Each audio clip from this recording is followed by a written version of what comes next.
The Divine Comedy by Dante Alighieri. Translation by Henry Wadsworth Longfellow. Part 3. Paradiso. Canto I.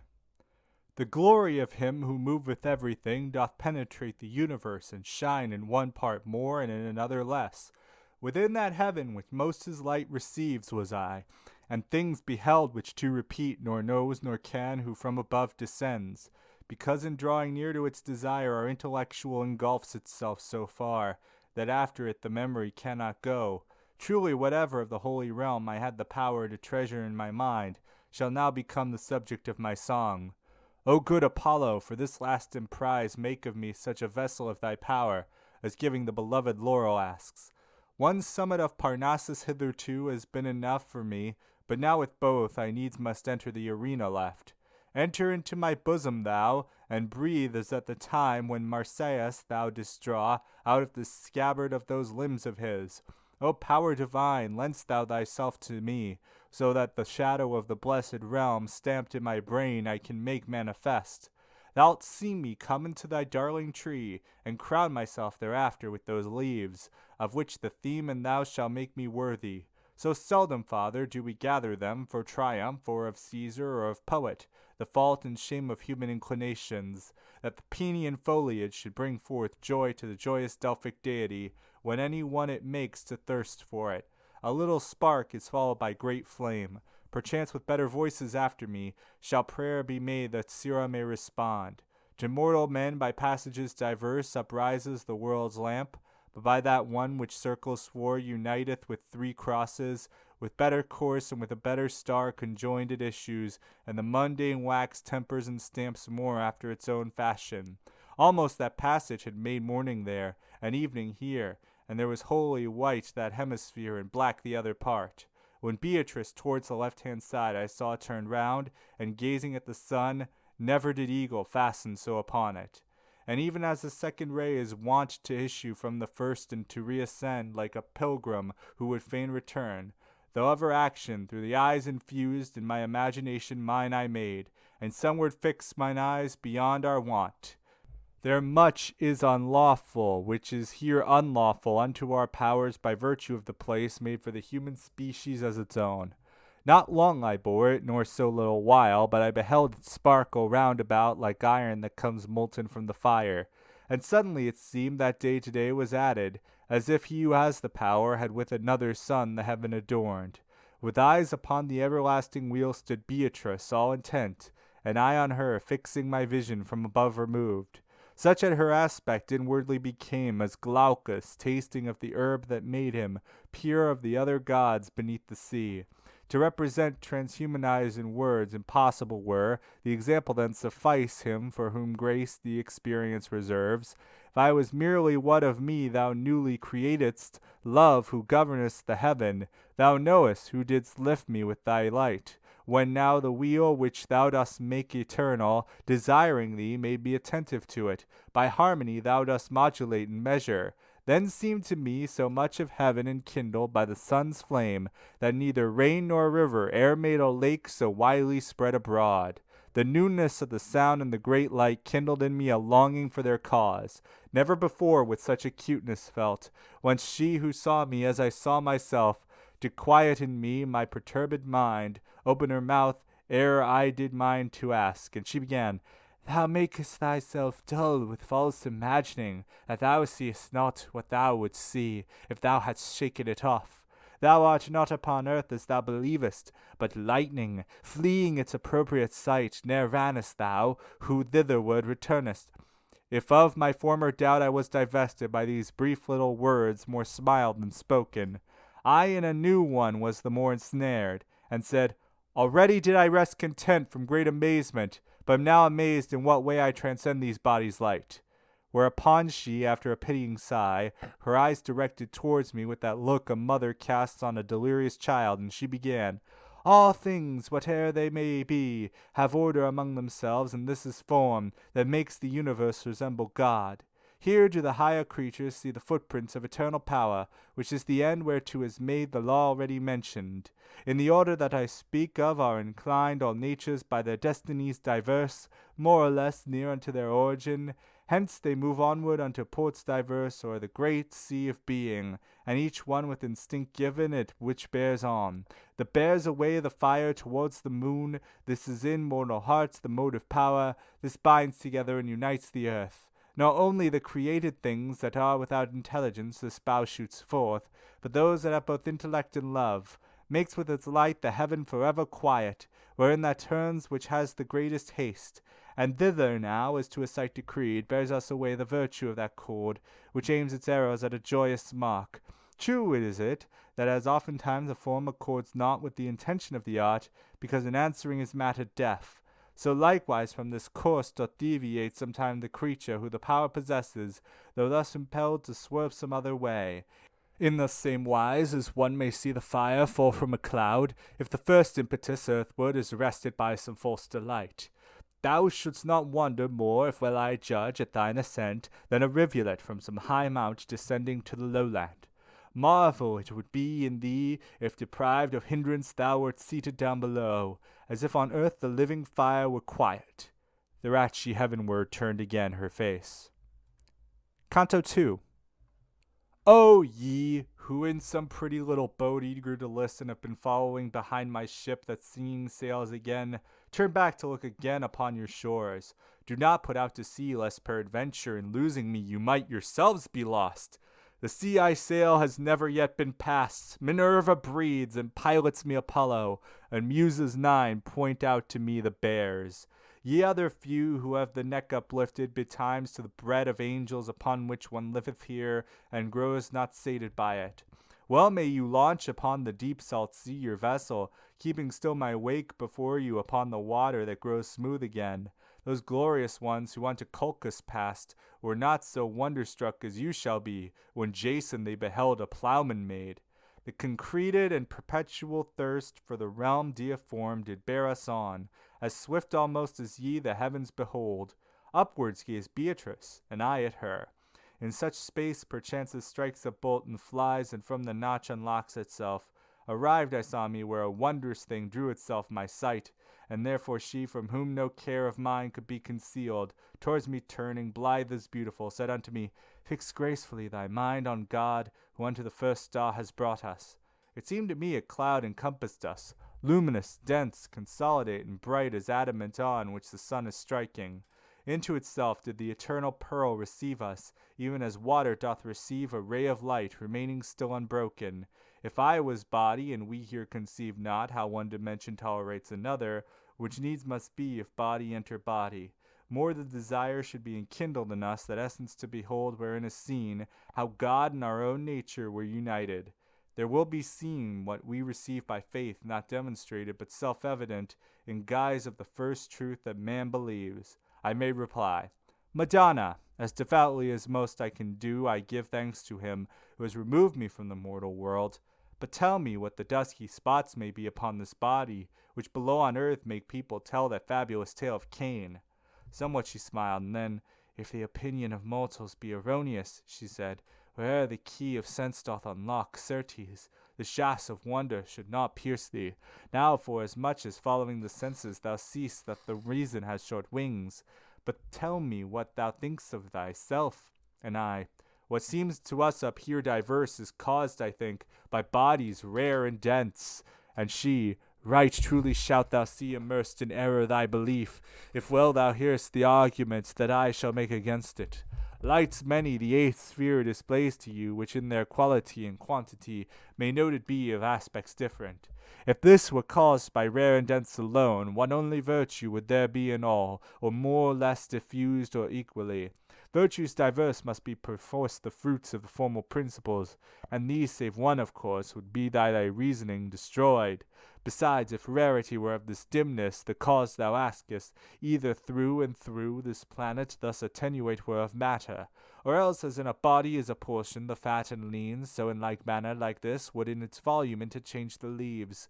Were it the former, in the sun's eclipse, it would be manifest by the shining through of light, as through all tenuous and confused. This is not so, hence we must scan the other, and if it chance the other I demolish, then falsified will thy opinion be.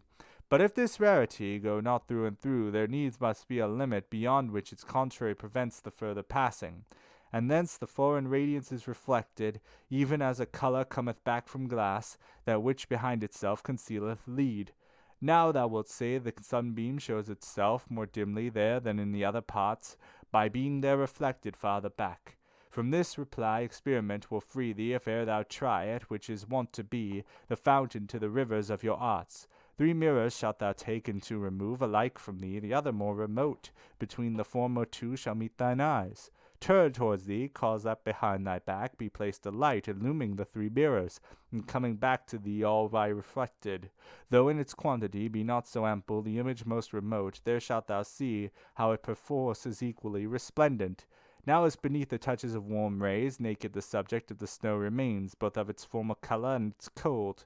Thee thus remaining in thy intellect will inform with such a living light, that it shall tremble in its aspect to thee. Within the heaven of the divine repose revolves a body, in whose virtue lies the being of whatever it contains. The following heaven, that has so many eyes, divides this being by essences diverse, distinguished from it and by it contained. The other spheres, by various differences, all the distinction which they have within them, dispose unto their ends and their effects. Thus do these organs of the world proceed, as thou perceivest now, from grade to grade, since from above they take and act beneath. Observe me well, how through this place I come unto the truth thou wishest, that hereafter thou mayst alone know how to keep the ford. The power and motion of the holy spheres is from the artisan the hammer's craft, forth from the blessed motors must proceed. The heaven which lights so manifold made fair, from the intelligence profounds which turns it, the image takes and makes of it a seal. And even as the soul within your dust, through members different and accommodated to faculties diverse, expands itself, so likewise this intelligence diffuses its virtue multiplied among the stars, itself revolving on its unity. Virtue diverse doth of diverse alloyage make with the precious body that it quickens, in which as life in you it is combined. From the glad nature whence it is derived, the mingled virtue through the body shines, even as gladness through the living pupil. From this proceeds whate'er from light to light appeareth different, not from dense and rare. This is the formal principle that produces, according to its goodness, dark and bright. Canto III. That sun, which erst with love my bosom warmed of beauteous truth, had unto me discovered, by proving and reproving, the sweet aspect, and that I might confess myself convinced and confident, so far as was befitting, I lifted more erect my head to speak. But there appeared a vision which withdrew me so close to it, in order to be seen, that my confession I remembered not, such as through polished and transparent glass, or waters crystalline and undisturbed, but not so deep as that their bed be lost, come back again the outlines of our faces so feeble, that a pearl on forehead white comes not less speedily unto our eyes. Such saw I many faces prompt to speak, so that I ran an error opposite to that which kindled love twixt man and fountain.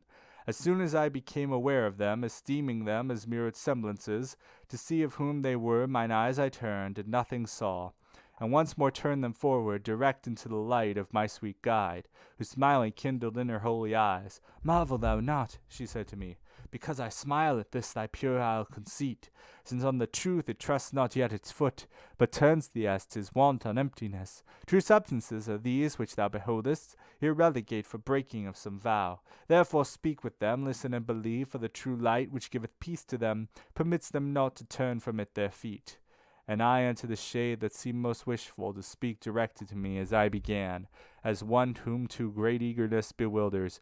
O well-created spirit, who in the rays of life eternal dost the sweetness taste, which being untasted ne'er is comprehended, grateful 'twill be to me, if thou content me, both with thy name and with your destiny. Whereat she promptly, and with laughing eyes, Our charity doth never shut the doors against a just desire, except as one who wills that all her court be like herself. I was a virgin sister in the world, and if thy mind doth contemplate me well, that being more fair will not conceal me from thee. But thou shalt recognize I am Piccarda, who stationed here among these other blessed, myself am blessed in the slowest sphere. All our affectations, that alone inflamed, are in the pleasure of the Holy Ghost. Rejoice at being of his order formed. And this allotment, which appears so low, therefore is given us, because our vows have been neglected and in some part void. Whence I to her, In your miraculous aspects there shines I know not what of the divine, which doth transform you from our first conceptions. Therefore I was not swift in my remembrance, but what thou tellest me now aids me so, that the refiguring is easier to me. But tell me, ye who in this place are happy, are you desirous of a higher place, to see more, or to make yourselves more friends? First with those other shades she smiled a little, thereafter answered me so full of gladness she seemed to burn in the first fire of love. Brother, our will is quieted by virtue of charity that makes us wish alone, for what we have not gives us thirst for more. If to be more exalted we aspire, discordant would our aspirations be, unto the will of him who here secludes us, which thou shalt see finds no place in these circles of being, and charity is needful here, and if thou lookest well into its nature, nay, 'tis essential to this blessed existence to keep itself within the will divine, whereby our very wishes are made one, so that as we are station above station throughout this realm, to all the realm 'tis pleasing, as to the king who will make his will our will, and his will is our peace, and this is the sea, to which is moving onward whatsoever it doth create, and all that nature makes. Then it was clear to me how everywhere in heaven is paradise, although the grace of good supreme there reign not in one measure. But as it comes to pass, if one fruit sates, and for another still remains the longing, we ask for this, and that decline with thanks. E'en thus did I, with gesture and with word, to learn from her what was the web wherein she did not ply the shuttle to the end. A perfect life and merit high in heaven, a lady o'er us, said she, by whose rule down in your world they vest and veil themselves, that until death they may both watch and sleep, besides a spouse who every vow accepts, which charity conformeth to his pleasure. To follow her in girlhood from the world, I fled and in her habit shut myself, and pledged to me the pathway of her sect. Then men accustomed unto evil more than unto good from the sweet cloister told me. God knows what afterward my life became. This other splendor which to thee reveals itself on my right side, and is enkindled with all the illumination of our sphere. What of myself, I say, applies to her. A nun was she, and likewise from her head was ta'en the shadow of the sacred wimple. But when she too was to the world returned, against her wishes and against good usage, of the heart's veil she never was divested. Of great Costanza this is the effulgence, who from the second wind of Saubia brought forth the third and latest puissance. Then unto me she spake, and then began Ave Maria singing, and in singing vanished as through deep water something heavy. My sight that followed her as long a time as it was possible, when it had lost her, turned round unto the mark of more desire, and wholly unto Beatrice reverted. But she such lightnings flashed into mine eyes, that at the first my sight endured it not, and this in questioning more backward made me. Canto IV. Between two viands equally removed and tempting, a free man would die of hunger ere either he could bring unto his teeth. So would a lamb between the ravenings of two fierce wolves stand fearing both alike, and so would stand a dog between two does. Hence if I held my peace, myself I blame not, impelled in equal measure by my doubts, since it must be so, nor do I commend. I held my peace, but my desire was painted upon my face, and questioning with that more fervent far than by articulate speech. Beatrice did as Daniel had done, relieving Nebuchadnezzar from the wrath which rendered him unjustly merciless, and said, Well see I how attracted thee one and the other wish, so that thy care binds itself so that forth it does not breathe. Thou arguest if good will be permanent, the reason of others, for what reason doth it decrease the measure of my merit? Again, for doubting furnish the occasion, souls seeming to return unto the stars, according to the sentiment of Plato. These are the questions which upon thy wish are thrusting equally, and therefore first will I treat that which hath the most of gall. He of the seraphim most absorbed in God, Moses and Samuel, and whichever John thou mayst select, I say, and even Mary, have not in any other heaven their seats, than have those spirits that just appear to thee, since more than fewer years, but all make beautiful the primal circle, and have sweet life in different degrees, by feeling more or less the eternal breath. They showed themselves here not because allotted this sphere has been to them, but to give sign of the celestial which is least exalted. To speak thus is adapted to your mind, since only through the sense it apprehendeth, which then it worthy makes of intellect. On this account the scripture condescends unto your faculties and feet and hands to God attributes, and means something else. And Holy Church under an aspect human Gabriel and Michael represent to you, and him who made Tobias whole again. That which Timaeus argues of the soul doth not resemble that which he has seen, because it seems that as he speaks he thinks. He says the soul unto its star returns, believing it to have been severed thence, whenever nature gave it as a form. Perhaps his doctrine is of the other guise, then the words sound, and possibly may be with meaning that is not to be derided. If he doth mean that to these wheels return the honour of their influence and the blame, perhaps his bow doth hit upon some truth. This principle, ill understood, once warped the whole world nearly till it went astray, invoking Jove and Mercury and Mars. The other doubt which doth disquiet thee, lest venom has, for its malevolence, could never lead thee otherwhere from me. That as unjust our justice should appear in the eyes of mortals, is an argument of faith and not of sin heretical. But still that your perception may be able to thoroughly penetrate this verity, as thou desirest I will satisfy thee. If it be violence when he who suffers cooperates not with him who uses force, these souls were not on that account excused. For will is never quenched unless it will, but operates as nature doth in fire, if violence 1,000 times distorted. Hence, if it yieldeth more or less, it seconds the force, and these have done so, having power of turning back unto the holy place. If their will had been perfect, like to that which Lawrence fast upon his gridiron held, and Mucius made severe to his own hand, it would have urged them back along the road whence they were dragged, as soon as they were free. But such a solid will is all too rare, and by these words, if thou hast gathered them as thou shouldst do, the argument is refuted that would have still annoyed thee many times. But now another passage runs across before thine eyes, and such that by thyself thou couldst not thread it ere thou wouldst be weary. I have for certain put into thy mind that soul beatified could never lie, for it is near the primal truth, and then thou from Picardia mightst have heard Constanza kept affectation for the veil, so that she seemeth here to contradict me. Many times, brother, has it come to pass that to escape from peril with reluctance that has been done it was not right to do, e'en as Acmaeon, who being by his father thereto entreated, his own mother slew, not to lose pity, pitiless became. At this point I desire thee to remember that force with will commingles, and they cause that the offences cannot be excused. Who absolute consenteth not to evil, but in so far consenteth as it fears, if it refrain to fall into more harm. Hence when Picardia uses this expression, she meaneth the will absolute, and I the other, so that both of us speak truth. Such was the flowing of the holy river that issued from the fount which springs all truth. This put to rest my wishes, one and all.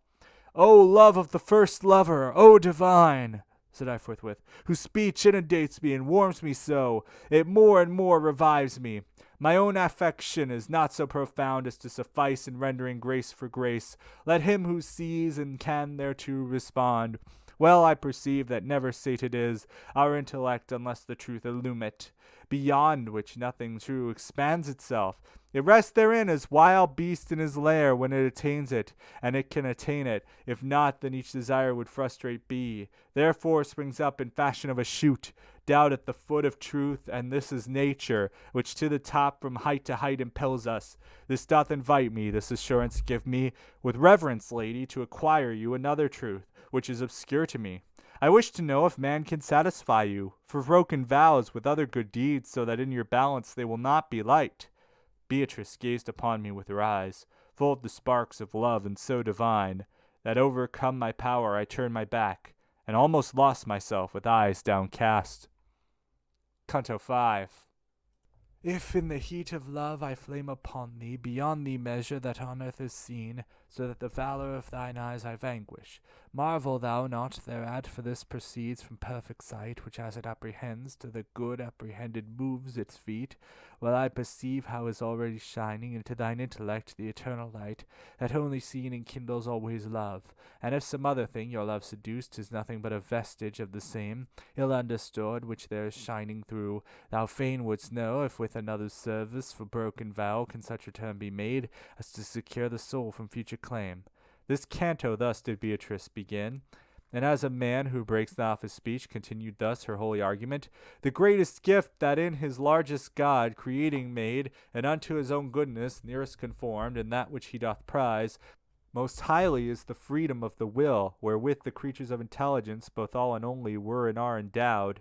Now wilt thou see, if thence thou reasonest, the high worth of a vow, if he made, so that when thou contestest God's consents, for closing between God and man the compact, a sacrifice is of this treasure made, such as I say, and make by its own act. What can be rendered then as compensation? Think'st thou to make good use of what thou'st offered? With gains ill-gotten thou wouldst do good deed. Now art thou certain of the greater point, but because Holy Church in this dispenses, which seems against the truth which I have shown thee, behoves thee still to sit a while at table, because the solid food which thou hast taken requireth further aid for thy digestion. Open thy mind to that which I reveal, and fix it there within, for 'tis not knowledge, the having heard without retaining it. In the essence of this sacrifice 2 things convene together, and the one is that of which 'tis made, the other is agreement. The last forevermore is cancelled not, unless complied with, and concerning this with such precision has above been spoken. Therefore it was enjoined upon the Hebrews to offer still, though sometimes what was offered might be commuted, as thou wast to know. The other, which is known to thee as matter, may well indeed be such that one errs not, if it for other matter be exchanged.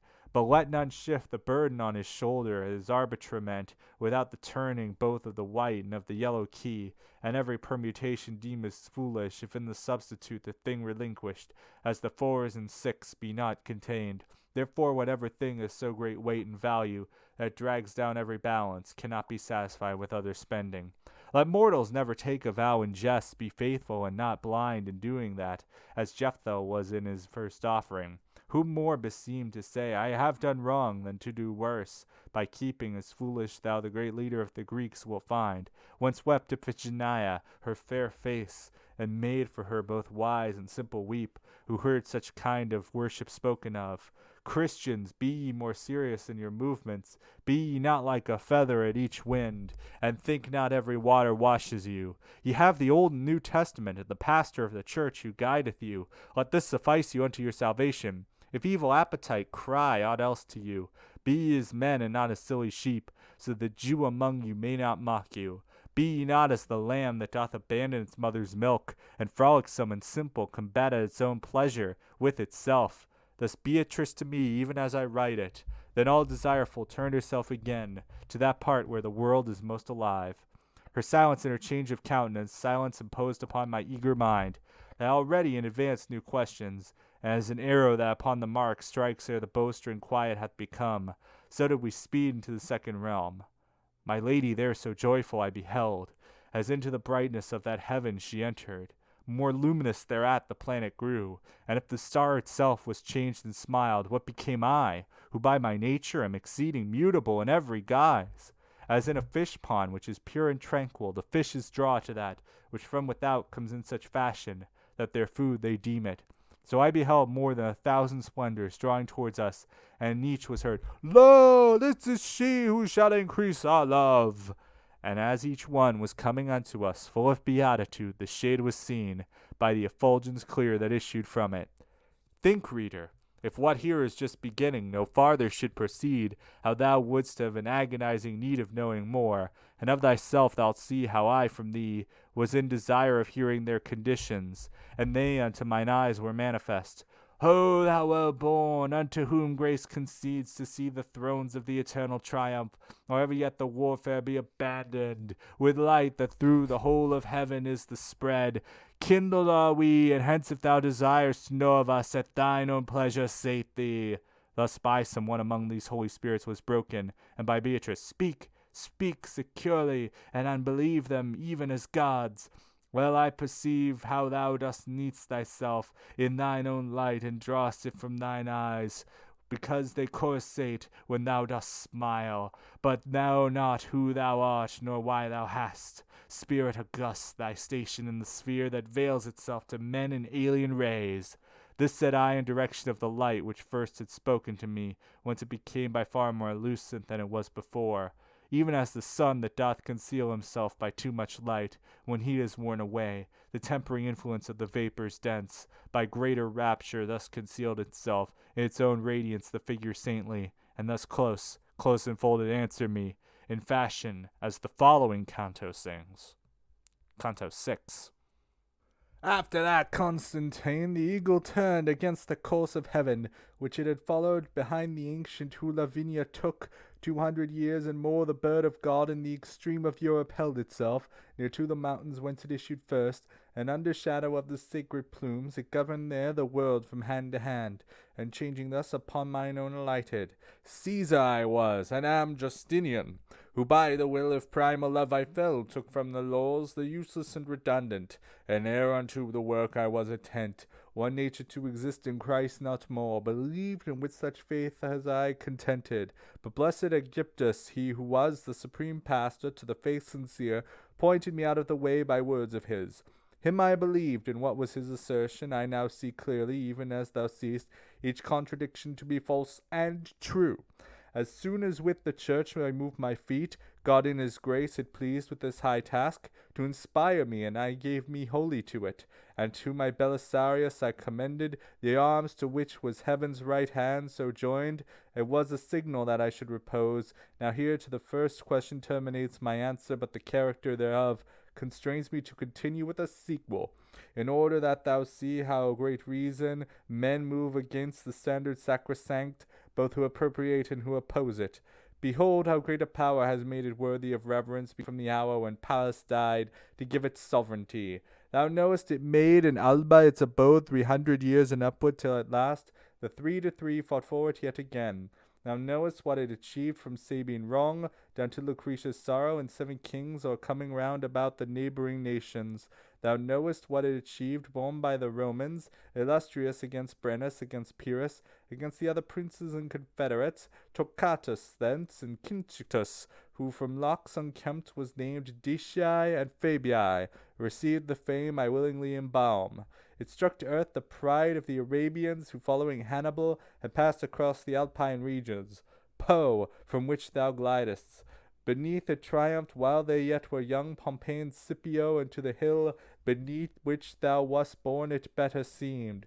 Then near unto the time when heaven had willed to bring the whole world to its mood serene, did Caesar by the will of Rose assume it.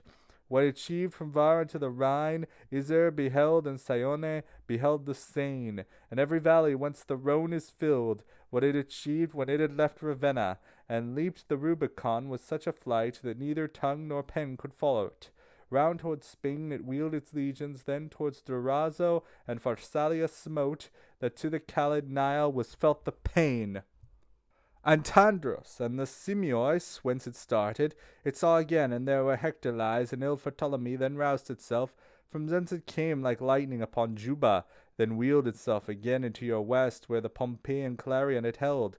From what it wrought with the next standard-bearer, Brutus and Cassius howl in hell together, and Modena and Perugia dolent were. Still doth the mournful Cleopatra weep, because thereof, who fleeing from before it, took from the adder sudden and black death.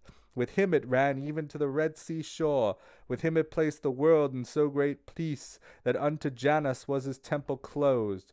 But what the standard has made me speak, achieve before, and after should achieve throughout the mortal realm that lies beneath it, becometh in appearance mean and dim, if in the hand of the 3rd Caesar seen with eye unclouded and affection pure. Because the living justice that inspires me granted it, in the hand of him I speak of, the glory of doing vengeance for its wrath. Now here attend to what I answer thee. Later it ran with Titus to do vengeance upon the vengeance of the ancient sin. And when the tooth of Lombardy had bitten the holy church, then underneath its wings did Charlemagne victorious succour her. Now hast thou power to judge of such as those whom I accused above, and of their crimes, which are the cause of all your miseries. To the public standard one the yellow lilies opposes, the other claims it for a party, so that 'tis hard to see which sins the most. Let the Ghibellines ply their handicraft beneath some other standard, for this ever ill follows he who at injustice parts.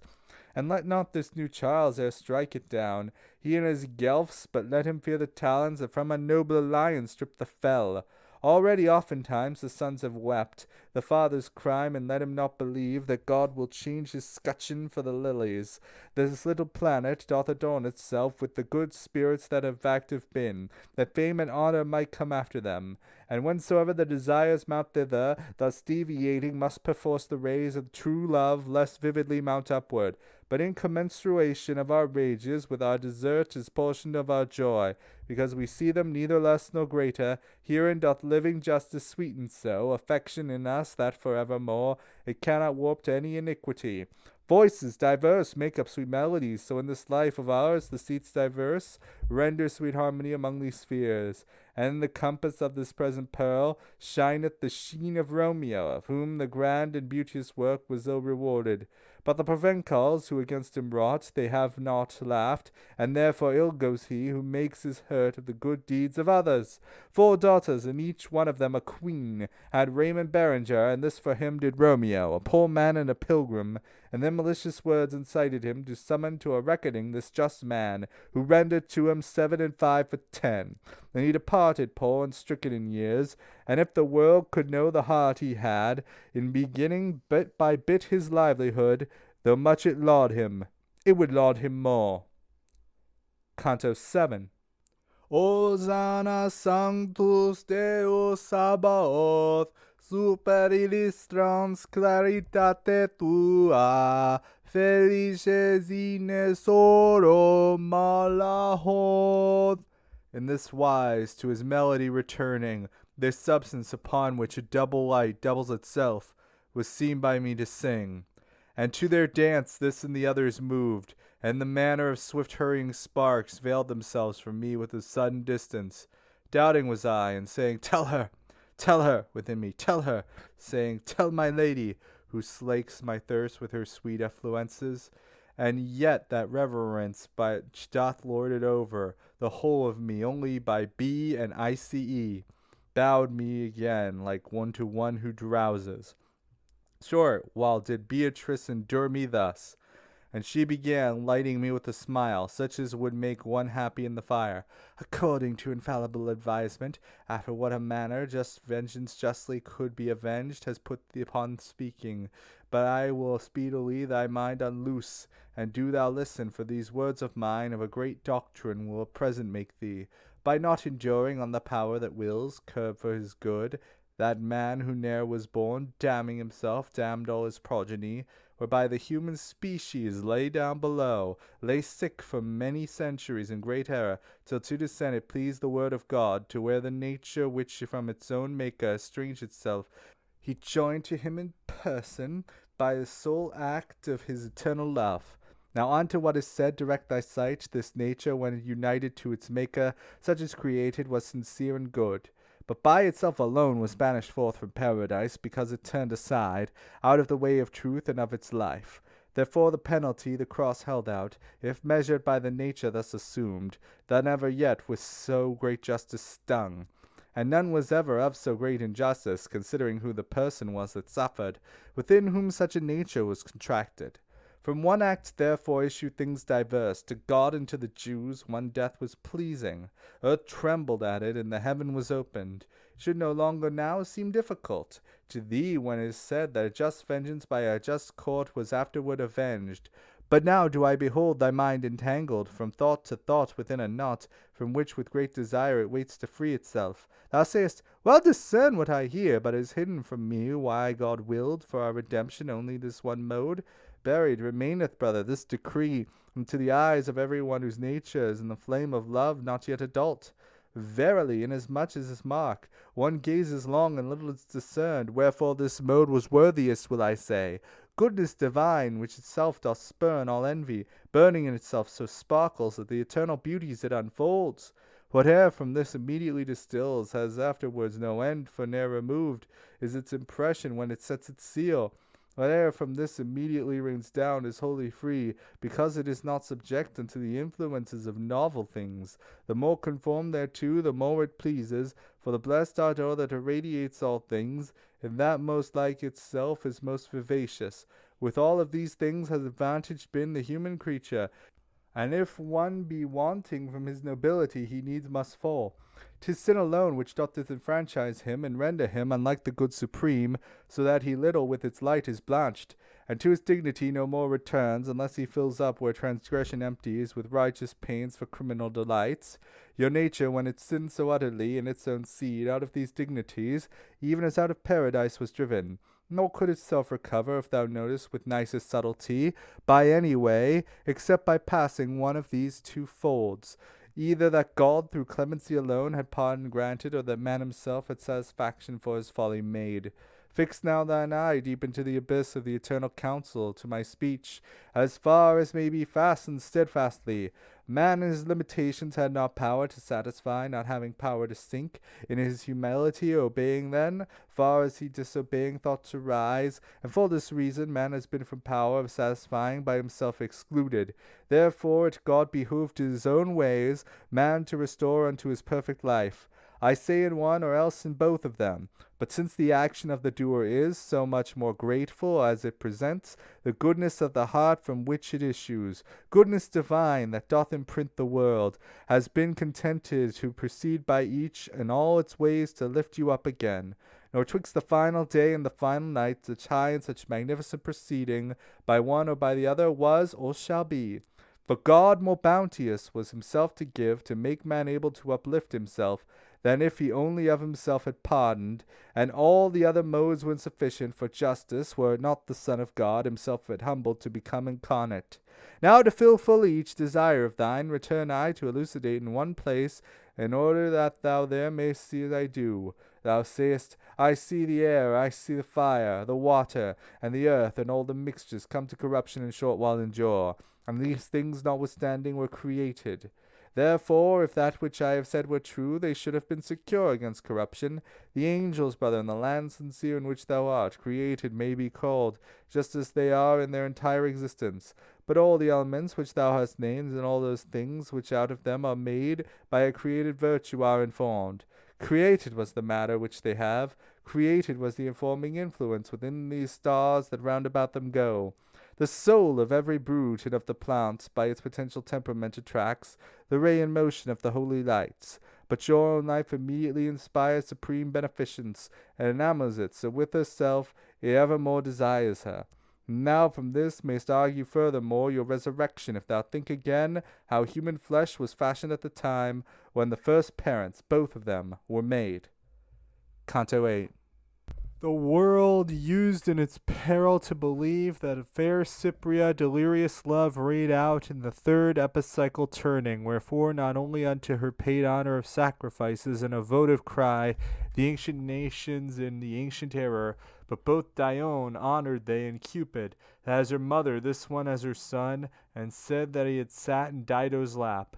And they from her, whence I beginning took denomination of the star that woos the sun, now following, now in front. I was not ware of our ascending to it, but of our being in it, gave full faith. And my lady, whom I saw more beauteous grow, as within a flame a spark is seen, and as within a voice discerned, when one is steadfast and one comes and goes, within that light beheld I other lamps move in a circle, speeding more and less. Methinks in measure of their inward vision, from a cold clouds ascended never winds, or visible or not, so rapidly they would not laggard and impeded seem to any one who had those lights divine seem come towards us, leaving the gyration begun at first in the high seraphim. And behind those that most in front appeared shouted Hosanna, so that never since to hear again was I without desire. Then unto us more nearly one approached, and alone began, We are already unto thy pleasure that thou joy in us. We turn around with the celestial princes, one gyre and one gyration, and one thirst, to whom thou in the world of old didst say, Ye who intelligent the third heaven are moving, and so are full of love to pleasure thee, a little quiet will not be less sweet. After these eyes of mine themselves had offered unto my lady reverently, and she content and certain of herself had made them, back to the light they turned, which so great promise made of itself, and, Say, who art thou? Was my voice imprinted with a great affection. Oh, how and how much I beheld it grow, with the new joy that superadded was unto its joys as soon as I had spoken. Thus changed it said to me, the world possess me, short time below, and if it have been more, much evil will be which not have been. My gladness keepeth me concealed from thee, which rayeth round about me and doth hide me, like as a creature swathed in its own silk. Much didst thou love me, and thou hadst good reason. For I had been below, I should have shown thee somewhat beyond the foliage of my love, that left-hand margin which doth bathe itself in Rome, when it is mingled with the Sorgu, me for its lord awaited in due time, and that horn of Ausonia, which is toned with Bari and with Gaeta and Catona, whence Tronto and Verde and the sea disgorge, already flashed upon my brow of the crown of that dominion which the Danube waters, after the German borders it abandons, and beautiful Trinacria, that is murky, twixt Pacino and Peloro, on the gulf which greatest scath from Eurus doth receive, not through Typhoeus, but through nascent sulphur, would have awaited her own monarch still, through me from Charles descended, and from Rudolph, if evil lordship that exasperates ever the subject populations had not moved Palermo to the outcry of death, death. And if my brother could but this foresee the greedy poverty of Catalonia, straight would he flee, that it might not molest him. For verily 'tis needful to provide through him or other, so that on his bark, already freighted, no more freight be placed. His nature, which from liberal covetous descended, such a soldiery would need as should not care for hoarding in a chest.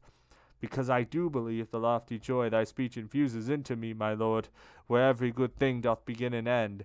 Thou seest as I see it, the more grateful is to me, and this to hold I dear, that gazing upon God thou dost discern it. Glad hast thou made me, so make clear to me, since speaking thou hast stirred me up to doubt, how from sweet seed can bitter issue forth. This I to him, and he to me. If I can show to thee a truth, what thou ask, thy face thou'lt hold as thou dost hold thy back. The good which all the realm thou art ascending turns and contents maketh its providence to be a power within these bodies vast. And not alone the natures are foreseen within the mind that in itself is perfect, but they together with their preservation, for whatsoever thing this bow shoots forth, falls foreordained unto an end foreseen, even as a shaft directed to its mark. If that were not, the heaven which thou dost walk would in such manner its effects produce, that they no longer would be arts but ruins. This cannot be if the intelligences that keep these stars in motion are not maimed, and maimed the first that has not made them perfect. Wilt thou this truth have clear made to thee? And I, not so, for 'tis impossible that nature tire I see in what is needful. Whence he again, now say, would it be worse for men on earth were they not citizens? Yes, I replied, and here I ask no reason. And can they be so, if below they live not diversely unto offices diverse? No, if your master writeth well for you. So came he with deductions to this point. Then he concluded, therefore it behooves the roots of your effects to be diverse. Hence one is Solon born, another Xerxes, another Melchizedek, and another he who flying through the air his son did lose, revolving nature with a signetis to mortal wax. Thou practice well her art, but not one indistinguished from another. Thence happens it that Esau differeth in seed from Jacob, and Quirinus comes from sire so vile that he is given to Mars. A generated nature its own way would always make like its progenitors, if providence divine were not triumphant. Now that which was behind thee is before thee, but that thou know that I with thee am pleased, with a corollary will I mantle thee. Evermore nature, if it fortune find discordant to it, like each other seed, out of its region maketh evil thrift. The world below would fix its mind on the foundation which is laid by nature. Pursuing that would have the people good, but you unto religion wrench aside him who was born to gird him with the sword, and make a king of him who is for sermons. Therefore your footsteps wander from the road. Canto IX. Beautiful Clemence, after that thy Charles had me enlightened, he narrated to me the treacheries his seed should undergo, but said, be still and let the years roll round. So I can only say that lamentation legitimate shall follow on your wrongs, and of that holy light the life already had to the sun which fills it turned again, as to that good which for each thing sufficeth. Ah, souls deceived and creatures impious, who from such good do turn away your hearts, directing upon vanity your foreheads. And now behold another of those splendors approached me, and its will to pleasure me, it signified by brightened outwardly. The eyes of Beatrice that fastened were upon me, as before of dear assent to my desire assurance gave me. Ah, bring swift compensation to my witch, thou blessed spirit, I said, and give me proof that what I think in thee I can reflect. Whereat the light that still was new to me, out of its depths whence it before was singing, as one delighted to do good, continued, within that region of the land depraved of Italy that lies between Rialto and the fountain heads of Brenta and of Piava, rises a hill and mounts not very high, wherefrom descended formerly a torch that made upon that region great assault. Out of one root were born both I and it. Cuniza was I called, and here I shine because the splendor of this star o'ercame me. But gladly to myself the cause I pardon of my allotment, and it does not grieve me, which would perhaps seem strong unto your vulgar, of this so loculent and precious jewel, which of our heaven is nearest unto me. Great fame remained, and ere it die away, this 100th year shall quintuple be. See if man ought to make him excellent, so that another life the first may leave. And thus thinks not the present multitude, shut in by Adige and Tagliamento, nor yet for being scourged is penitent. But soon 'twill be that Padua and the marsh will change the water that Vicenza bathes, because the folk are stubborn against duty. And where the Sile and Cagnano join, one lordeth it and goes with lofty head, for catching whom e'en now the net is making. Feltro, moreover, of her impious pastor, shall weep the crime which shall so monstrous be, that for the like none ever entered Malta. Ample exceedingly would be the vat that of the Ferraries could hold the blood, and weary who should weigh it ounce by ounce, of which this courteous priest shall make a gift to show himself a partisan, and such gifts will to the living of the land conform. Above us there are mirrors, thrones you call them, from which shines out on us God judicant, so that this utterance seems good to us. Here it was silent, and had the semblance of being turned elsewhither by the wheel on which it entered, as it was before. The other joy already known to me became a thing transplendent in my sight, as a fine ruby smitten by the sun. Through joy effulgence is acquired above. As here a smile, but down below the shade outwardly darkens, as the mind is said. God seeth all things, and in him, blessed spirit, thy sight is, said I, so that never will of his can possibly from thee be hidden. The voice, then, that forever makes the heavens glad with the singing of those holy fires, which of their 6 wings make themselves a cowl, wherefore does it not satisfy my longings? Indeed, I would not wait thy questioning, if I in thee were as thou art in me. The greatest of the valleys where the water expands itself, forthwith his words began, that sea accepted which in the earth lands between discordant shores against the sun, extends so far that its meridian makes, where it was wont before to make the horizon. I was a dweller on that valley shore, twixt Ebro and Magra, that with journeys short doth from the Tuscan part the Genoese. With the same sunset and same sunrise nearby sit Bugia, and the city whence I was, that with its blood once made the harbor hot. Folco that people called me, unto whom my name was known, and now with me this heaven imprints itself, as I did once with it. For more the daughter of Belus never burned, offending both Sichaeus and Creusa, than I, so long as it became my locks. Nor yet that Rhodophane, whose deluded was by Demophoon, nor yet Alcides, when Iole he in his heart had locked. Yet here is no repenting, but we smile, not at a fault which comes not back to mind, but at the power which ordered and foresaw. Here we behold the art that doth adorn with such affection, and the good discover, whereby the world above turns out below.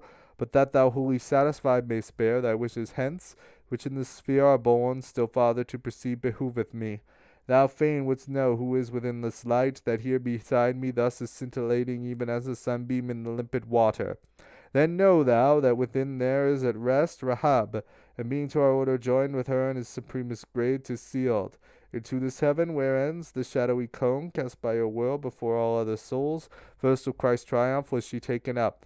Full meet it was to leave her in some heaven, even as a palm of the high victory, which he acquired with one palm in the other, because she favored the first glorious deed of Joshua upon the Holy Land, that little stirs the memory of the Pope. Thy city, which in offshoot is of him, who first upon his Maker turned his back, and whose ambition is so sorely wept, brings forth and scatters the accursed flower, which both the sheep and lambs have led astray, since it has turned the shepherd to a wolf. For this the Evangel and the mighty doctors are derelict, and only the decretals so study that it shows upon their margins. On this our Pope and Cardinals intent, their meditations reach not Nazareth, there where his pinions Gabriel unfolded, but Vatican and the other parts elect of Rome, which have a cemetery been unto the soldiery that follow Peter, shall soon be free from this adultery. Canto X. Looking into his Son with all the love which each of them eternally breathes forth, the primal and unutterable power, where before the mind of I revolves, with so much order made there can be none, who this beholds without enjoying him. Lift up then, reader, to the lofty wheels with me thy vision straight into that part, where the one motion on the other strikes, and there begin to contemplate with joy that master's art, who in himself so loves it, that never doth his eye depart therefrom. Behold how from that point goes branching off the oblique circle, which conveys the planets to satisfy the world that calls upon them, and if their pathway were not thus inflected, much virtue in the heavens would be in vain, and almost every power below here dead. If from the straight line distant more or less were the departure, how much would wanting be above and underneath of mundane order? Remain now, reader, still upon thy bench, in thought pursuing that which is foretasted, if thou wouldst jocund be instead of weary. I've set before thee, henceforth feed thyself, for to itself diverteth all my care, the theme whereof I have been made the scribe, the greatest of the ministers of nature, who with the power of heaven the world imprints, and measures with his light the time for us. With that part which above is called to mind, conjoined along the spirals was revolving, where each time earlier he presents himself, and I was with him, but of the ascending I was not conscious, saving as a man of a first thought is conscious ere it come, and Beatrice she who is seen to pass from good to better, and so suddenly that not by time her action is expressed. How lucent in herself must she have been, and what was in the sun wherein I entered, apparent not by color but by light. I, though I call on genius, art, and practice, cannot so tell that it could be imagined. Believe one can, and let him long to see it. And if our fantasies too lowly are, for altitude so great, it is no marvel, since o'er the sun was never eye could go.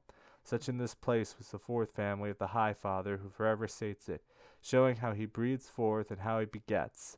And Beatrice began, give thanks unto the Son of angels, who to this sensible one has raised thee by his grace. Never was heart of mortal so disposed to worship, nor to give itself to God. With all its gratitude was it so ready. As at those words did I myself become, and all my love was so absorbed in him, that in oblivion Beatrice was eclipsed. Nor this displeased her, but she smiled at it, so that the splendor of her laughing eyes, my single mind on many things divided, lights many saw I, vivid and triumphant, made us a centre and themselves a circle, more sweet in voice than luminous in aspect. The skirt about the daughter of Latona we sometimes see when pregnant is the air, so that it holds the thread which makes a zone. Within the court of heaven, whence I return, are many jewels found so fair and precious, they cannot be transported from the realm, and of them was the singing of those lights, who takes not wings that he may fly up thither, the tidings thence may from the dumb await. As soon as singing thus, these burning suns had round about themselves 3 times, like unto stars neighbouring the steadfast poles.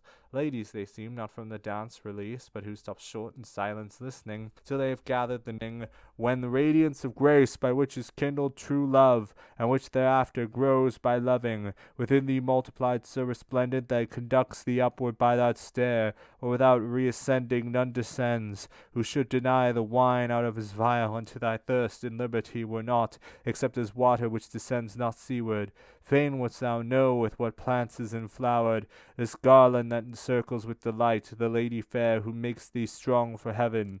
Of the lambs was I, of the holy flock which Dominic conducteth by a round, were well one fattens if he strayeth not. He was nearest to me on the right, my brother and master was, and he Albertus is of Cologne, I Thomas of Aquinum. If thou of all the others wouldst be certain, follow behind my speaking with thy sight, upward along the blessed garland turning. The next effulgence issues from the smile of Gratian, who assisted both the courts, and such wise that it pleased the paradise. The other, which nearby adorns our choir, that Peter was who, e'en as the poor widow offered his treasure unto holy church, The fifth light that among us is the fairest breathes forth from such a love that all the world below is greedy to learn tidings of it. Within it is a lofty mind, where knowledge so deep was put that if the true be true, to see so much there never rose a second. Thou seest next the lustre of that taper, which in the flesh below looked most within the angelic nature and its ministry. Within that other little light is smiling the advocate of the Christian centuries, out of whose rhetoric Augustine was furnished.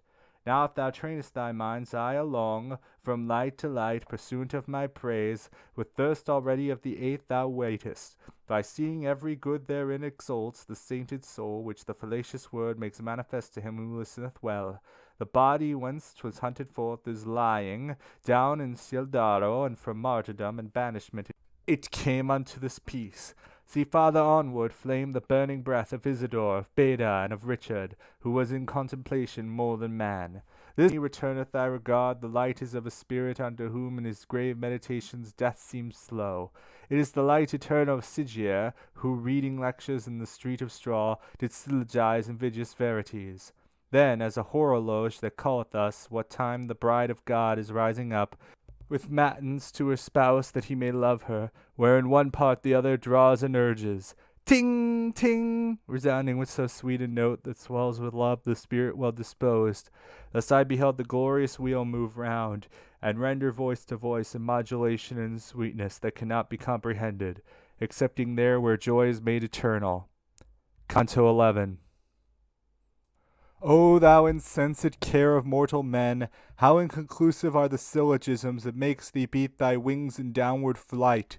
One after laws and one to aphorisms was going, and one following the priesthood, and one to reign by force or sophistry, and one in theft, and one in state affairs, one in the pleasures of the flesh involved, wearied himself, one gave himself to ease. When I, from all these things emancipate, with Beatrice, above there in the heavens, with such exceeding glory was received. When each one had returned unto that point, within the circle where it was before, it stood as in a candlestick a candle, and from within the effulgence which at first had spoken unto me I heard begin, smiling while it more luminous became. Even as I am kindled in its ray, so looking into the eternal light, the occasion of thy thoughts I apprehend. Thou doubtest, and would have me to resift in language so extended and so open my speech that to thy sense it may be plain. Where just before I said, where well one fattens, and where I said, there never rose a second, and here 'tis needful we distinguish well, the providence which governeth the world with counsel wherein all created vision is vanquished ere it reached unto the bottom, so that towards her own beloved might go, the bride of him who uttering a loud cry espoused her with his consecrated blood, self-confident and unto him more faithful, two princes did ordain in her behoof, which on this side and that might be her guide, the one was all seraphical in ardor, the other by his wisdom upon earth a splendor was of light cherubical. One will I speak of, for both is spoken in praising one, whichever may be taken, because unto one end their labors were. Between Tupino and the stream that falls down from the hill elect of blessed Ubald, a fertile slope of lofty mountain hangs, from which Perugia feels the cold and heat through Porta Sole, and behind it weep Gualdo and Nocera their grievous yoke. From out that slope, there where it breaketh most, its steepness rose upon the world a sun, as this one does sometimes from out the Ganges. Therefore let him who speaketh of that place say not Assisi, for he would say little, but Orient, if he properly would speak. He was not yet far distant from his rising, before he had begun to make the earth some comfort from his mighty virtue feel. For he in youth his father's wrath incurred, for certain dame, to whom as unto death the gate of pleasure no one doth unlock, and was before a spiritual court at coram patre unto her united, then day by day more fervently he loved her. She reft of her first husband, scorned obscure 1,100 years and more, waited without a suitor till he came. Naught it availed to hear that with Amyclus, founding her unmoved at the sounding of his voice, he who struck terror into all the world, naught it availed being constant and undaunted, so that, when Mary still remained below, she mounted up with Christ upon the cross. But that too darkly I may not proceed. Francis and Poverty, for these two lovers take thou henceforth in my speech diffuse, their concord and their joyous semblances, the love, the wonder, and the sweet regard they made to be the causes of holy thoughts. So much so, that the venerable Bernard first bared his feet, and after so great peace ran, and, in running, thought himself too slow. O wealth unknown, O veritable good! Giles bears his feet, and bears his feet Sylvester, behind the bridegroom, so doth please the bride. Then goes his way that father and that master, he and his lady and that family, which now was girding on the humble cord. Nor cowardice of heart weighed down his brow at being son of Peter Bernardone, nor for appearing marvellously scorned, but regally his hard determination to innocent he opened, and from received the primal seal upon his order. After the people mendicant increased behind this man, whose admirable life, better in glory of the heavens were sung, and coronated with a second crown was through Honorius by the eternal spirit the holy purpose of this archimandraty. And when he had, through thirst of martyrdom, in the proud presence of the Sultan preached Christ and the others who came after him, and finding for conversion too unripe the folk, and not to tarry there in vain, returned to fruit of the Italic grass, on the rude rock twixt Tiber and the Arno, from Christ did he receive the final seal, which during 2 whole years his members bore, when he who chose him unto so much good was pleased to draw him up to the reward that he had merited by being lowly. Unto his friars as to the rightful heirs his most dear lady did he recommend, and bade that they should love her faithfully. And from her bosom the illustrious soul wished to depart, returning to its realm, and for its body wished no other bier. Think now what man was he who was fit companion over the high seas to keep the bark of Peter to its proper bearings. This man was our patriarch, hence whoever doth follow him, as he commands, can see that he is laden with good merchandise. But for new pasturage his flock is grown so greedy that it is impossible they be not scattered over fields diverse, and in proportion as his sheep remote and vagabond go farther off from him, more void of milk return they to the fold. Verily some there are that fear a hurt, and keep close to the shepherd, but so few, that little cloth doth furnish forth their hoods. Now if my utterance be not indistinct, if thine own hearing hath attentive been, if thou recall to mind what I have said, in part contented shall thy wishes be. For thou shalt see the plant that's chipped away, and the rebuke that lieth in the words, where well one fattens, if he strayeth not. Canto XII. Soon as the blessed flame had taken up the final word to give it utterance, began the holy milestone to revolve, and in its gyre had not turned wholly round before another in a ring enclosed it, and motion joined to motion, song to song. Song that as greatly doth transcend our muses, our sirens, and those dulcet clarions, as primal splendor that which is reflected, and as are spanned athwart in tender cloud, 2 rainbows parallel and like in color. When Juno to her handmaid gives command, the one without born of the one within, like to the speaking of the vagrant one, whom love consumed as doth the sun the vapors, and make the people hear through covenant God set with Noah, presageful of the world that shall no more be covered with a flood. In such wise of those sempiternal roses, the garlands twain encompass us about, and thus the outer to the inner answered. After the dance and other grand rejoicings, both of the singing and the flaming forth, effulgence with effulgence blithe and tender, together at once with one accord it stopped, even as the eyes that as volition moves them must needs together shut and lift themselves. Out of the heart of one of the new lights there came a voice that needle to the star made me appear in turning thitherward, and it began, "The love that makes me fair draws me to speak about the other leader, by whom so well is spoken here of mine. 'Tis right where one is to bring the other, that as they were united in their warfare, together likewise may their glory shine.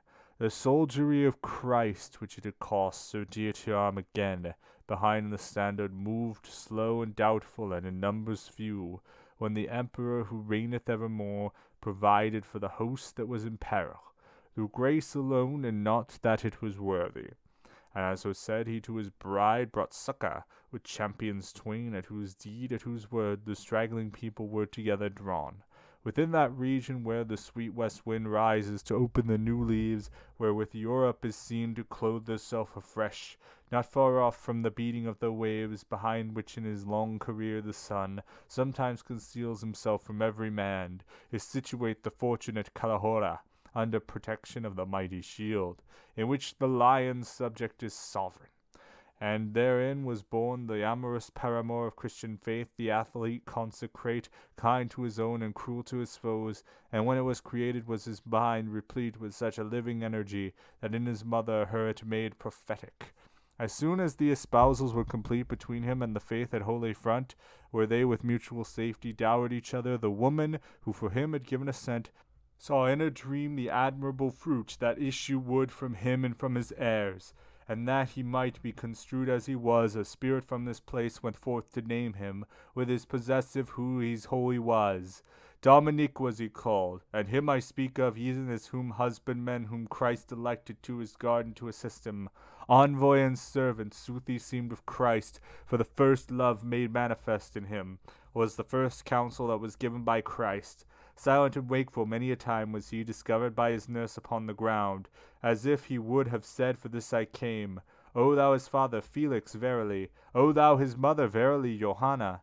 If this, interpreted, means as is said, not for the world which people toil for now in following Otensi and Tadio, but through his longing after the true mana. He in short time became so great a teacher that he began to go about the vineyard which fadeth soon, if faithless be the dresser, of the sea that once was more benignant, unto the righteous poor, not through itself, but him who sits therein degenerates. Not to dispense a 2 or 3 for 6, not any fortune of first vacancy, non decimas quae sunt pauperum Dei. He asked for, but against the errant word, permission to do battle for the seed, of which these 24 plants surround thee. Then with the doctrine and the will together, with office apostolical he moved, like torrent which some lofty vein oppresses, and in among the shoots heretical, his impetus with greater fury smote. Whatever the resistance was the greatest. Of him were made thereafter divers runnels, whereby the garden Catholic is watered, so that more living its plantations stand, if such was the one wheel of the Biga was, in which the holy church itself defended, and in the field its civic battle won. Truly full manifest should be to thee the excellence of the other unto whom Thomas so courting was before my coming. But still the orbit, which the highest part of its circumference made, is derelict, so that the mould is where was once the crust. His family, that had straightforward moved, with feet upon his footprints, are turned round, so that they set the point upon the heel. And soon aware they will be of the harvest of this bad husbandry, when shall the tares complain the granary is taken from? Yet say I, he who searcheth leaf by leaf our volume through, would still some page discover, where he read, I am as I am wont. 'Twill not be from Casal nor Aqua Sparta, from whence comes such unto the written word, that one avoids it and another narrows. Bonaventura of Bagnoregno's life am I, who always in great offices postpone considerations sinister. Here are Illuminato and Agostino, who of the first barefooted beggars were that which the court of friends of God became. Hugh of St. Victor is among them here, and Peter Mangiador, and Peter of Spain, who down below in volumes 12 is shining, Nathan the seer and metropolitan, Chrysostom, and Anselmus, and Donatus, who deigned to lay his hand to the first art. Here is Rabanus, and beside me here shines the Calabrian Abbot Joachim. He, with the spirit of prophecy endowed, to celebrate so great a paladin, have moved me the impassioned courtesy and the discreet discourses of Friar Thomas, and with me they have moved this company. Canto XIII. Let him imagine who would well conceive what now I saw, and let him, while I speak, retain the image as a steadfast rock. The 15 stars that in their divers regions, the sky enliven with a light so great that it transcends all clusters of the air, let him the wane imagine unto which our vault of heaven sufficeth night and day, so that in turning of its pole it fails not. Let him the mouth imagine that of the horn, that in the point beginneth of the axis round about which the primal wheel revolves, to have fashioned of themselves 2 signs in heaven, like unto that which Minos' daughter made, the moment when she felt the frost of death, and one to have its rays within the other, and both to whirl themselves in such a manner, that one should forward go, the other backward, and he will have some shadowing forth of that true constellation in the double dance that circled round the point at which I was, because it is as much beyond our want as swifter than the motion of the Chana moveth the heaven that all the rest outspeeds.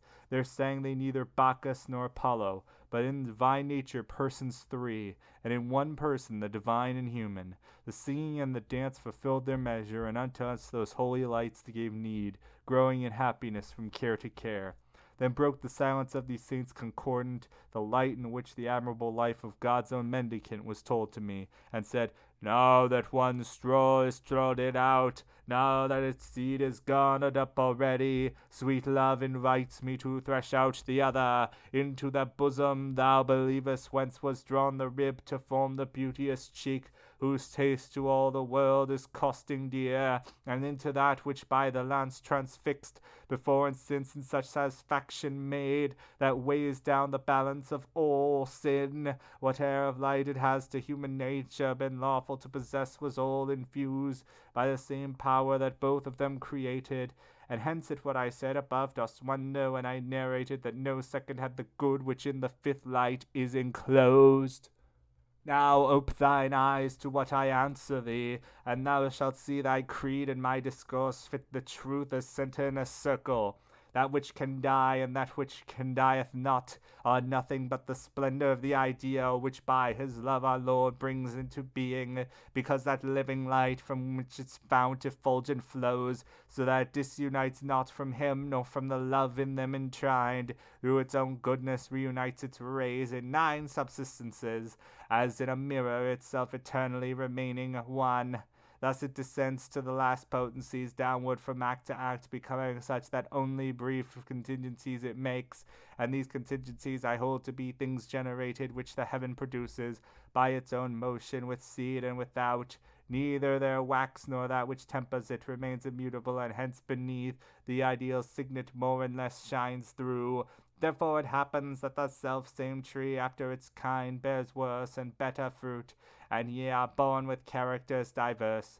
If imperfection tempered were the wax, and were the heaven in its supremest virtue, the brilliance of the seal would all appear, but nature gives it ever more deficient in the like manner, working as the artist, who has the skill of art and hand that trembles. If then the fervent love, the vision clear, of primal virtue do dispose and seal, perfection absolute is there acquired.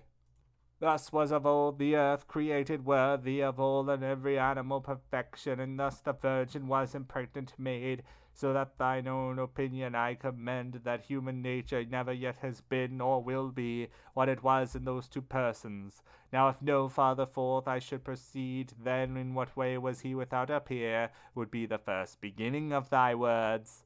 But that may well appear what now appears not. Think who he was, and what occasion moved him to make request when it was told him, ask. I've not so spoken that thou canst not see clearly he was a king who asked for wisdom, that he might be sufficiently a king. 'Twas not to know the number and which are the motives here above, or if nisi with a contingent ere nisi make, non si estare primo moto mese, or if in semicircle can be made triangle so that it have no right angle. Whence if thou notice this in what I said, a regal prudence is that peerless seeing, in which the shaft of my intention strikes. And if on rose thou turnst thy clear eyes, thou'lt see that it has reference alone to kings who are many and good are rare. With this distinction take thou what I said, and thus it can consist with thy belief of the first father and of our delight. And lead shall this be always to thy feet, to make thee, like a weary man, move slowly both to the yes and no thou seest not. For very low among the fools is he who affirms without distinction or denies as well in one as in the other case, because it happens that full often bends current opinion in the false direction, and then the feelings bind the intellect. Far more than uselessly he lives ashore, since he returneth not the same he went, who fishes for the truth and has no skill, and in the world proofs manifest thereof, Parmenides, Melissus, Brisus are, and many who went on and knew not whither. Thus did Sabellius, Arius, and those fools who've been even as the swords unto the scriptures, in rendering distorted their straight faces. Nor yet shall people be too confident in judging, even as he is who doth count the corn in field, or ever it be ripe. For I have seen all winter long the thorn first show itself irretractable and fierce, and after bear the rose upon its top. And I have seen a shift direct and swift run o'er the sea throughout its course entire, to perish at the harbour's mouth at last. Let not Dame Bertha nor Sir Martin think, seeing one steal another offering make, to see them in the arbitrament divine. For one may rise, and fall the other may. Canto XIV. From a center unto rim, from rim to center, in a round vase the water moves itself, as from without to struck or from within. Into my mind upon a sudden dropped, what am I saying, at the moment when silent became the glorious life of Thomas, because of the resemblance that was born of his discourse and that of Beatrice, whom after him it pleased thus to begin. This man has need, and does not tell you so, nor with the voice, nor even in his thought, of going to the root of one truth more. Declare unto him if the light wherewith blossoms your substance shall remain with you eternally the same that it is now. And if it do remain, say in what manner, after ye are again made visible, it can be that it injure not your sight.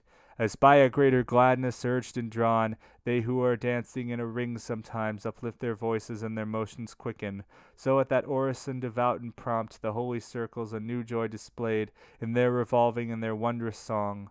Whoso lamenteth him that here we die, that we may live above, has never there seen the refreshment of the eternal reign. The 1 and 2 and 3 whoever liveth, and reigneth ever in 3 and 2 and 1, not circumscribed in all things circumscribing. 3 several times was chanted by each one among these spirits with such melody, that for all merit it were just reward. And in the lustre most divine of all, the lesser ring, I heard a modest voice, such as perhaps the angel's was to Mary, answer, As long as the festivity of paradise shall be, so long our love shall radiate round about us such a vesture. Its brightness is proportioned to the ardor to the vision, and the vision equals what grace it has above its worth.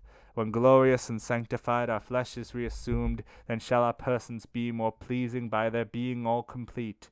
For will increase whate'er bestows on us of light gratuitous the God supreme, light which enables us to look on him. Therefore the vision must perforce increase the ardor that which from that is kindled, increase the radiance which from this proceeds. But even as a coal it sends forth flame, and by its vivid whiteness overpowers it, so that its own appearance it maintains. Thus the effulgence that surrounds us now shall be o'erpowered in aspect by the flesh, which still today the earth doth cover up. Nor can so great a splendor weary us, for strong will be the organs of the body to everything which hath the power to please us.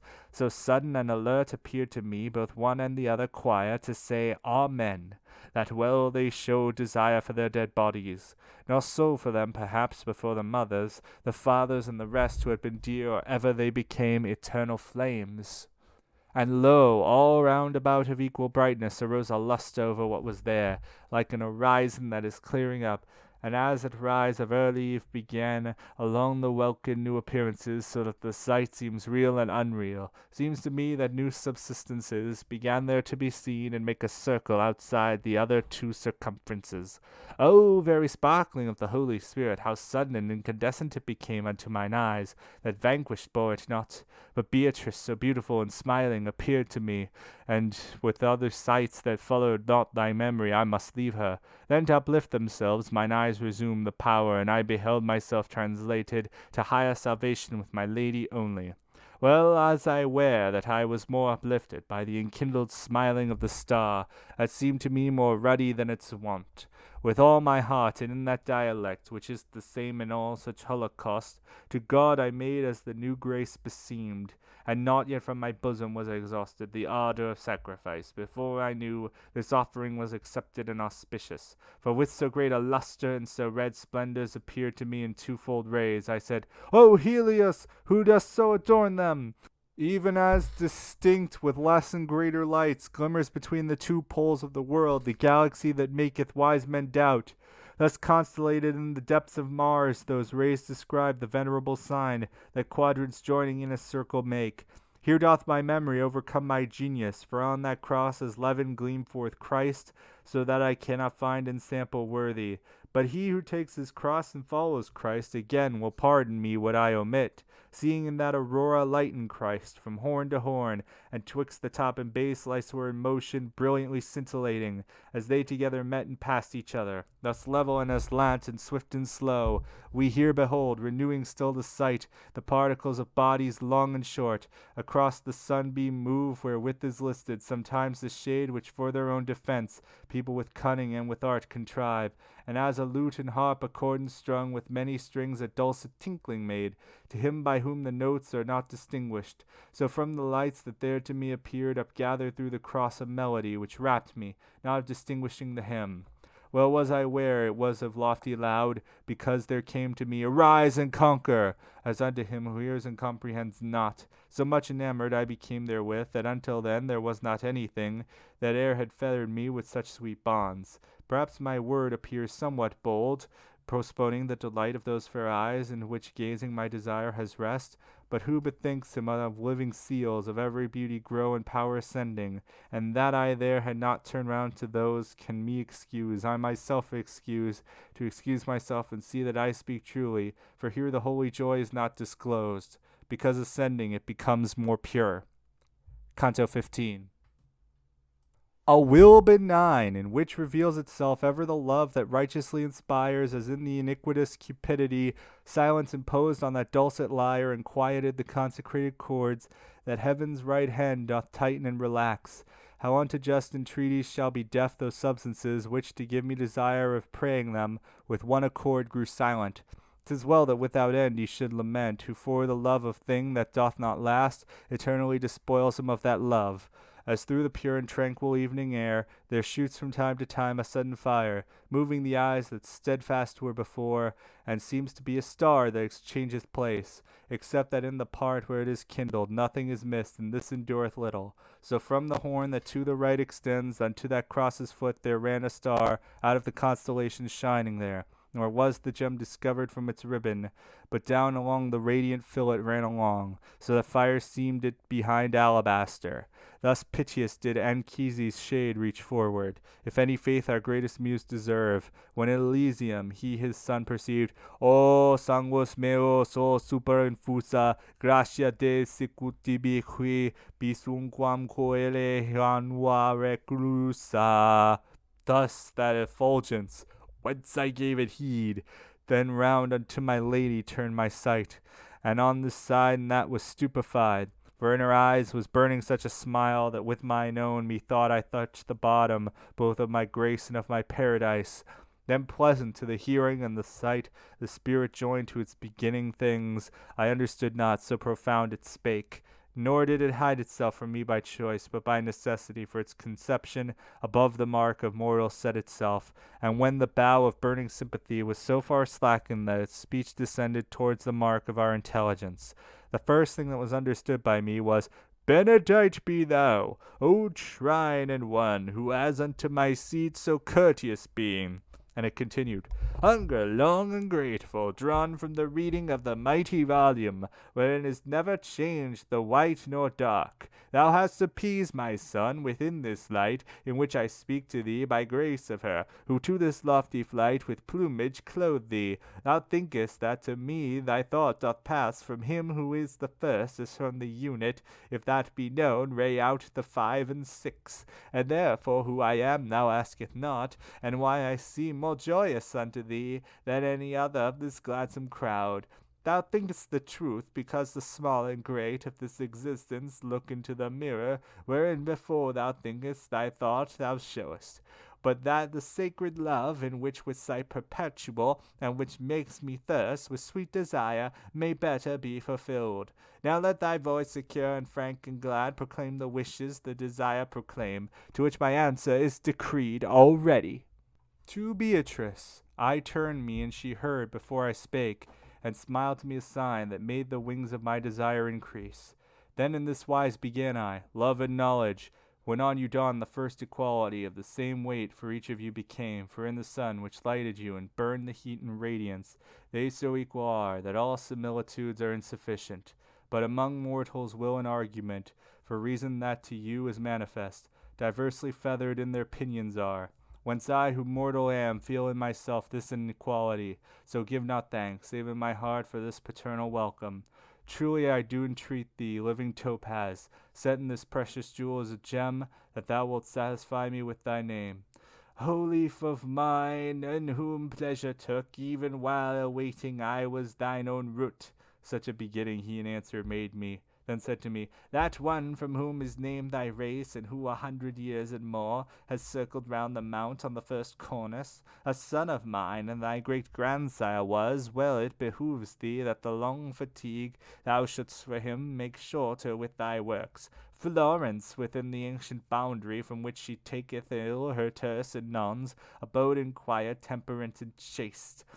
No golden chain she had, nor coronal, no ladies shod with sandals shoon, no girdle that caught the eye more than the person did. Not yet the daughter at her birth struck fear into the father for the time and dower, did not o'errun this side or that the measure. No houses had she void of families, not yet had thither come Sardanapalus, to show what in a chamber can be done. Not yet surpassed had Montemalo been by your Uxiltojo, which surpassed shall in its downfall be as in its rise. Belinchonberti saw I go begirt with leather and with bone, and from the mirror his dame depart without a painted face. And him of Nerli saw, and him of Vescio, contented with their simple suits of buff, and with the spindle and the flax, their dames. O fortunate women, and each one was certain of her own burial place, and none as yet for the sake of France was in her bed deserted. One o'er the cradle kept her studious watch, and in her lullaby the language used that first delights the fathers and the mothers. Another, drawing tresses from her distaff, told o'er among her family the tales of Trojans and of Faesulae and Rome.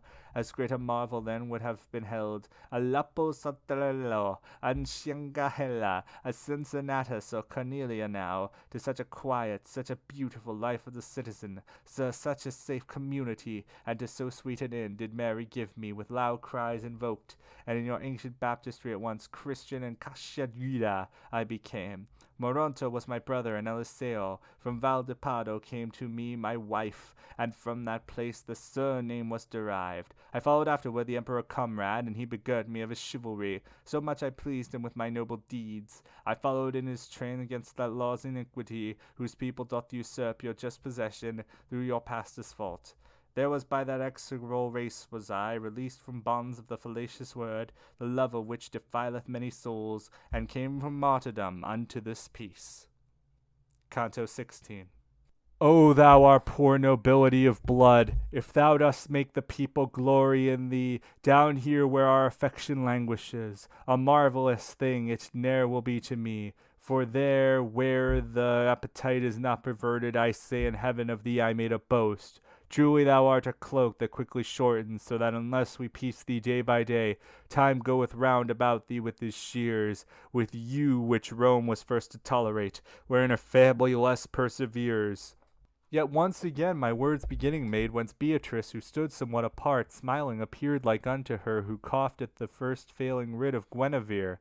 And I began, You are my ancestor, you give to me all hardihood to speak.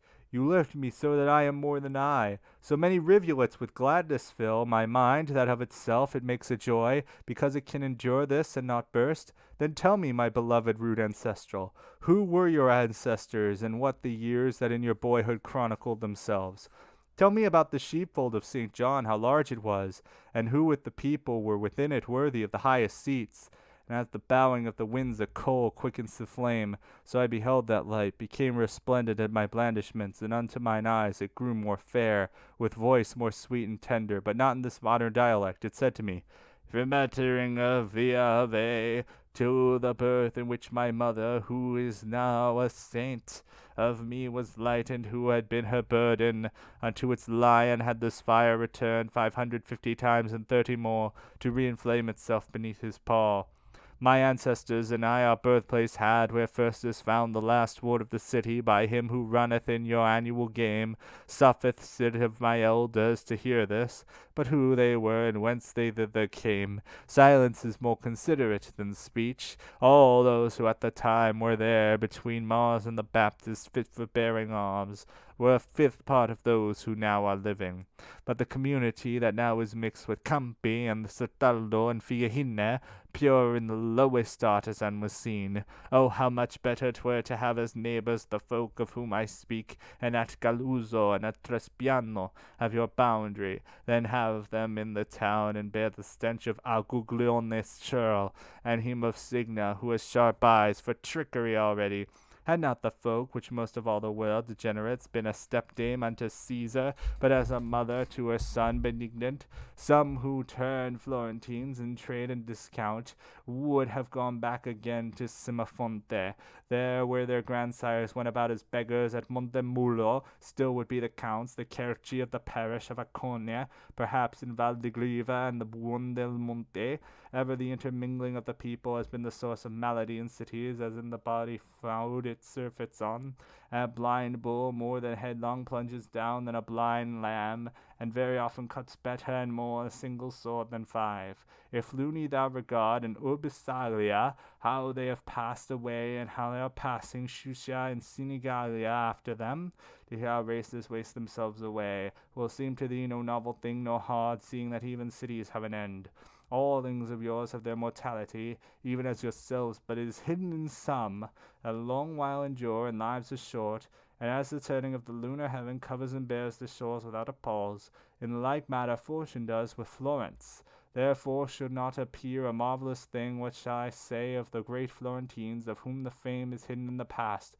I saw the Ugi, saw the Catalini, Philippi, Greci, Ormani, and Alberici, even in their fall illustrious citizens, and saw as mighty as the ancient were, with him of La Sanella, him of Arca, and Soldanier, Ardigi, and Bostici, near to the gate that is at present laden with a new felony of so much weight that soon shall be jetsam from the bark. The Ravignani were from whom descended the County Guido, and whoe'er the name of the great Belinchione since hath taken. He of La Presa knew the art of ruling already, and already Galigajo had hid and Pomo guided in his house. Mighty already was the column fair, Sacchetti, Hiocci, Fifon, and Parucci, and Galli, and they who for the bushel blush, the stock from which the Calfushi born, was great already, and already chosen to corrode the chairs, the Sizi and Arigushi. Oh, how beheld I those who are undone by their own pride, and how the balls of gold Florence enflowered in all their mighty deeds. So likewise did the ancestors of those who evermore, when vacant is your church, fatten by staying in consistory, the insolent race that like a dragon follows wherever flees, and unto him that shows his teeth or purse as gentle as a lamb, already rising was, but from low people, so that it pleases not Ubertin Donato, that his wife's father should make him their kin. Already had Campon Sacco to the market from Fistole descended, and already Huida and Infangio were good burghers. I'll tell thee a thing incredible but true. One entered the small circuit by a gate which turned the Della Pera took its name, each one that bears the beautiful escutcheon of the great baron, who is renowned in name, the festival of Thomas keepeth fresh. Knighthood and privilege from him received, though with the populace unites itself today with the man who binds it with the border.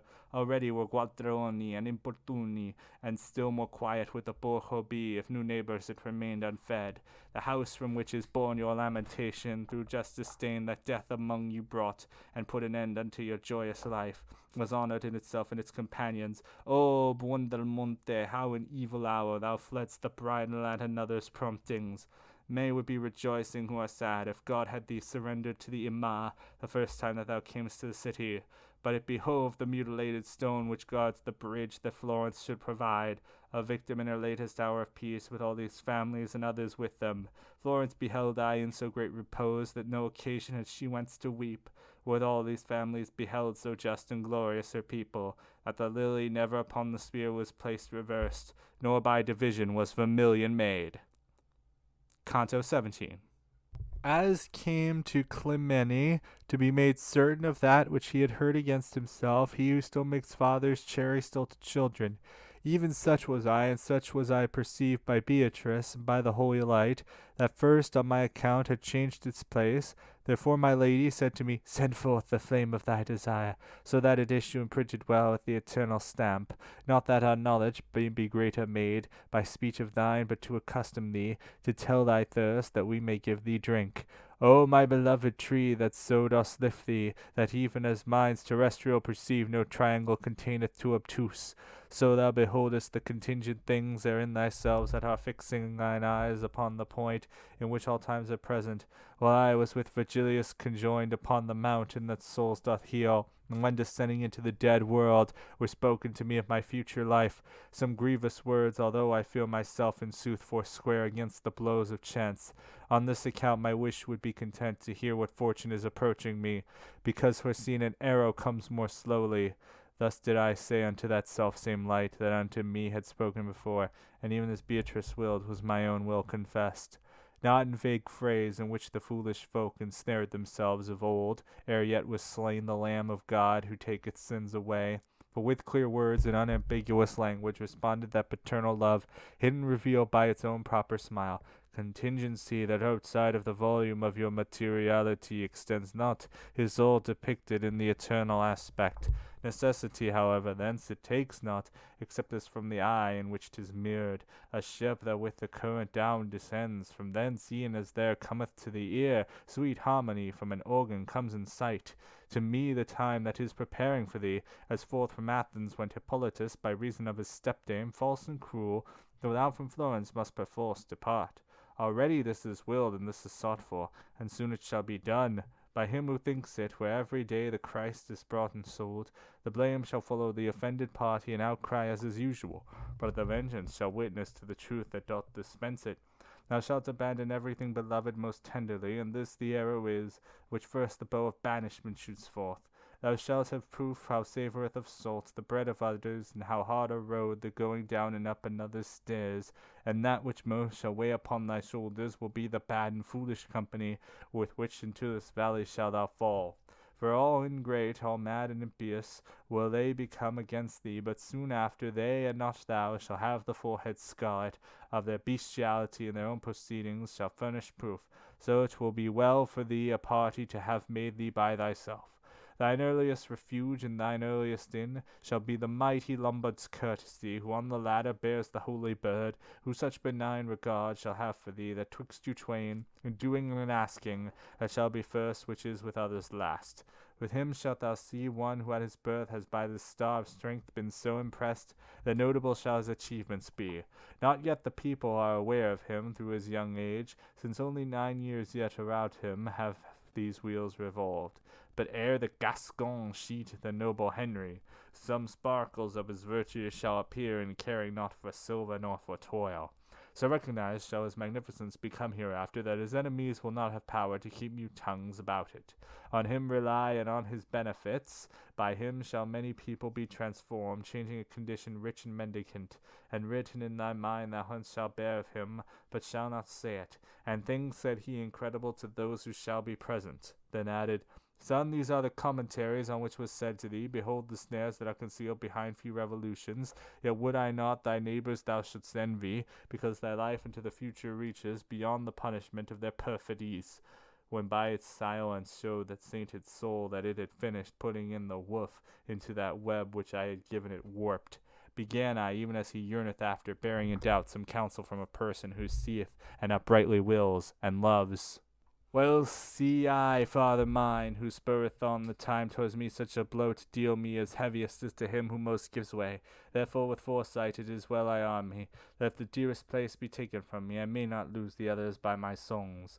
Down through the world of infinite bitterness, and o'er the mountain from whose beauteous summit the eyes of my own lady lifted me, and afterward through heaven from to light, which I have learned, that of which, if I tell again, will be a savour of strong herbs to many, and if I am a timid friend to truth, I fear lest I may lose the life with those who will hereafter call this time the olden. The light in which was smiling my own treasure, which there I had discovered, flashed at first, as in the sunshine doth a golden mirror, that made reply, A conscience overcast, or with its own, or with another shame, will taste forsooth the tautness of thy word. But nevertheless all the falsehood laid aside, make manifest thy vision utterly, and let them scratch wherever is the itch, for if thine utterance shall offensive be at the first taste a vital nutriment, 'twill leave thereafter when it is digested. This cry of thine shall do as doth the wind, which smiteth most the most exalted summits, and that is no slight argument of honour. Therefore, as shown to thee within these wheels, upon the mountain in the dolorous valley, only the souls that unto fame are known, because the spirit of the hearer rests not, nor doth confirm its faith by an example which has the root of it unknown and hidden. or other reason that is not apparent. Canto XVIII. Now was alone rejoicing in his word, that soul beatified, and I was tasting my own, the bitter tempering with the sweet. And the lady who to God was leading me said, Change thy thought, consider that I am near unto him, who every wrong dispurns. Unto the loving accents of my comfort I turned me round, and then what love I saw within those holy eyes I here relinquish. Not only that my language I distrust, but that my mind cannot return so far above itself, unless another guide it. Thus much upon that point I can repeat, that her again beholding my affection from every other longing was released, while the eternal pleasure which direct rayed upon Beatrice from her fair face contented me with its reflected aspect, conquering me with the radiance of a smile. She said to me, Turn thee about and listen. Not in my eyes alone is paradise. Even as sometimes here do we behold the affection in the look, if it be such that all the soul is rapt away by it. So by the flaming of the effulgence holy to which I turned, I recognized therein the wish of speaking to me somewhat farther, and it began, In this fifth resting place upon the tree that liveth by its summit, and aye bears fruit, and never loses leaf, are breasted spirits that below, ere yet they came from heaven, were of such great renown that every muse therewith would affluent be. Therefore look thou upon the cross's horns, he whom I now shall name with their enact what doth swift in a cloud its own swift fire. I saw athwart the cross a splendor drawn, by naming Joshua even as he did it, nor noted I the word before the deed, and at the name of the great Maccabee I saw another move itself revolving, and gladness was the whip unto that top, likewise for Charlemagne and for Orlando. Two of them my regard attentive followed as followeth the eye the falcon flying. William thereafterward, then Renard, then Duke Godfrey did attract my sight upon that cross, and Robert Guiscard. Then moved and mingled with the other lights, the soul that had addressed me showed how great an artist 'twas among the heavenly singers. To my right side I turned myself around, my duty to behold in Beatrice, either by words or gestures signified. And so translucent I beheld her eyes, so full of pleasure, that her countenance surpassed its other and its latest want. And as by feeling greater delectation, a man in doing good from day to day becomes aware his virtue is increasing, so I became aware that my gyration with heaven together had increased its arc, the miracle beholding more adorned. And such is in the change in little lapse of time when in a pale woman, when her face is from the load of bashfulness unladen, such was in it mine eyes when I had turned, caused by the whiteness of the temperate star, the sixth which to itself had gathered me. Within that jovial torch did I behold the sparkling of love which was therein delineate our language to mine eyes. And even as birds uprisen from the shores in congratulation o'er their food make squadrons of themselves, now round, now long, so from within those lights the holy creatures sang flying to and fro, and in their figures made of themselves, now D, now I, now L. First singing they to their own music moved, then one becoming of these characters, a little while they rested and were silent. O divine Pegasia, thou whose genius thus glorious make, and render it long-lived, and this throughout thee the cities and the kingdoms, illume me with myself, that I may bring their figures out as I have them conceived. Apparent be thy power in these brief verses. Themselves then they displayed in 5 times 7 vowels and consonants, and I observed the parts as they seemed spoken unto me. Diligente justitiam, these were. First verb and noun of all that was depicted. Vi judacitus terram were the last. Thereafter, in the M of the 5th word remains so they arranged that Jupiter seemed to be silver there, with gold inlaid. And other lights I saw descend where was the summit of the M, and pause there singing the good, I think, that draws them to itself. Then as striking upon burning logs upward there fly innumerable sparks, whence fools are wont to look for auguries. More than 1,000 lights seem thence to rise, and to ascend some more and others less, even as the sun that lights them had allotted. And each one being quiet in its place, the head and neck beheld I of an eagle, delineated by that inlaid fire. He who there paints is nothing to be his guide, but himself guides, as from him remembered that virtue which form unto the nest. The other beatitude, that contented seem at first to bloom a lily on the M, followed by a slight motion, followed out the imprint. O gentle star, what and how many gems to demonstrate me, that all our justice effect is of that heaven which thou ingemest. Wherefore I pray the mind, which begin thy motion and thy virtue to regard, Whence comes the smoke that vitiates thy rays, so that a second time it now be wroth with buying and with selling in the temple, whose walls were built with signs and martyrdoms? O soldiery of heaven, whom I contemplate, implore for those who are upon the earth, all gone astray after the bad example. Once 'twas the custom to make war with swords, but now 'tis made by taking here and there the bread the pitying Father shuts from none. Yet thou who writest but to cancel, think that Peter and that Paul, who for this vineyard which thou art spoiling died, are still alive. Well, canst thou say, so steadfast my desire is unto him who willed to live alone, and for a dance was led to martyrdom, that I know not the fisherman nor Paul. Canto XIX. Appeared before me with its wings outspread, the beautiful image that in sweet fruition made jubilant the interwoven souls. Appeared a little ruby each, wherein ray of the sun was burning so enkindled that each into mine eyes refracted it. And what it now behoves me to retrace, nor voice has e'er reported, nor ink written, nor was by fantasy e'er comprehended. For speak I saw, and likewise heard the beak, and uttered with its voice both I and my, when in conception it was we and our, and it began, being just and merciful, I am exalted here unto that glory, which cannot be exceeded by desire. And upon earth I left my memory, such that the evil-minded people there commended, but continue not the story. So doth a single heat from many embers make itself felt, even as from many loves issued a single sound from out that image. Whence I thereafter, O perpetual flowers of the eternal joy that only one make me perceive your odors manifold, exalting, break within me the great fast which a long season has in hunger held me, not finding for it any food on earth.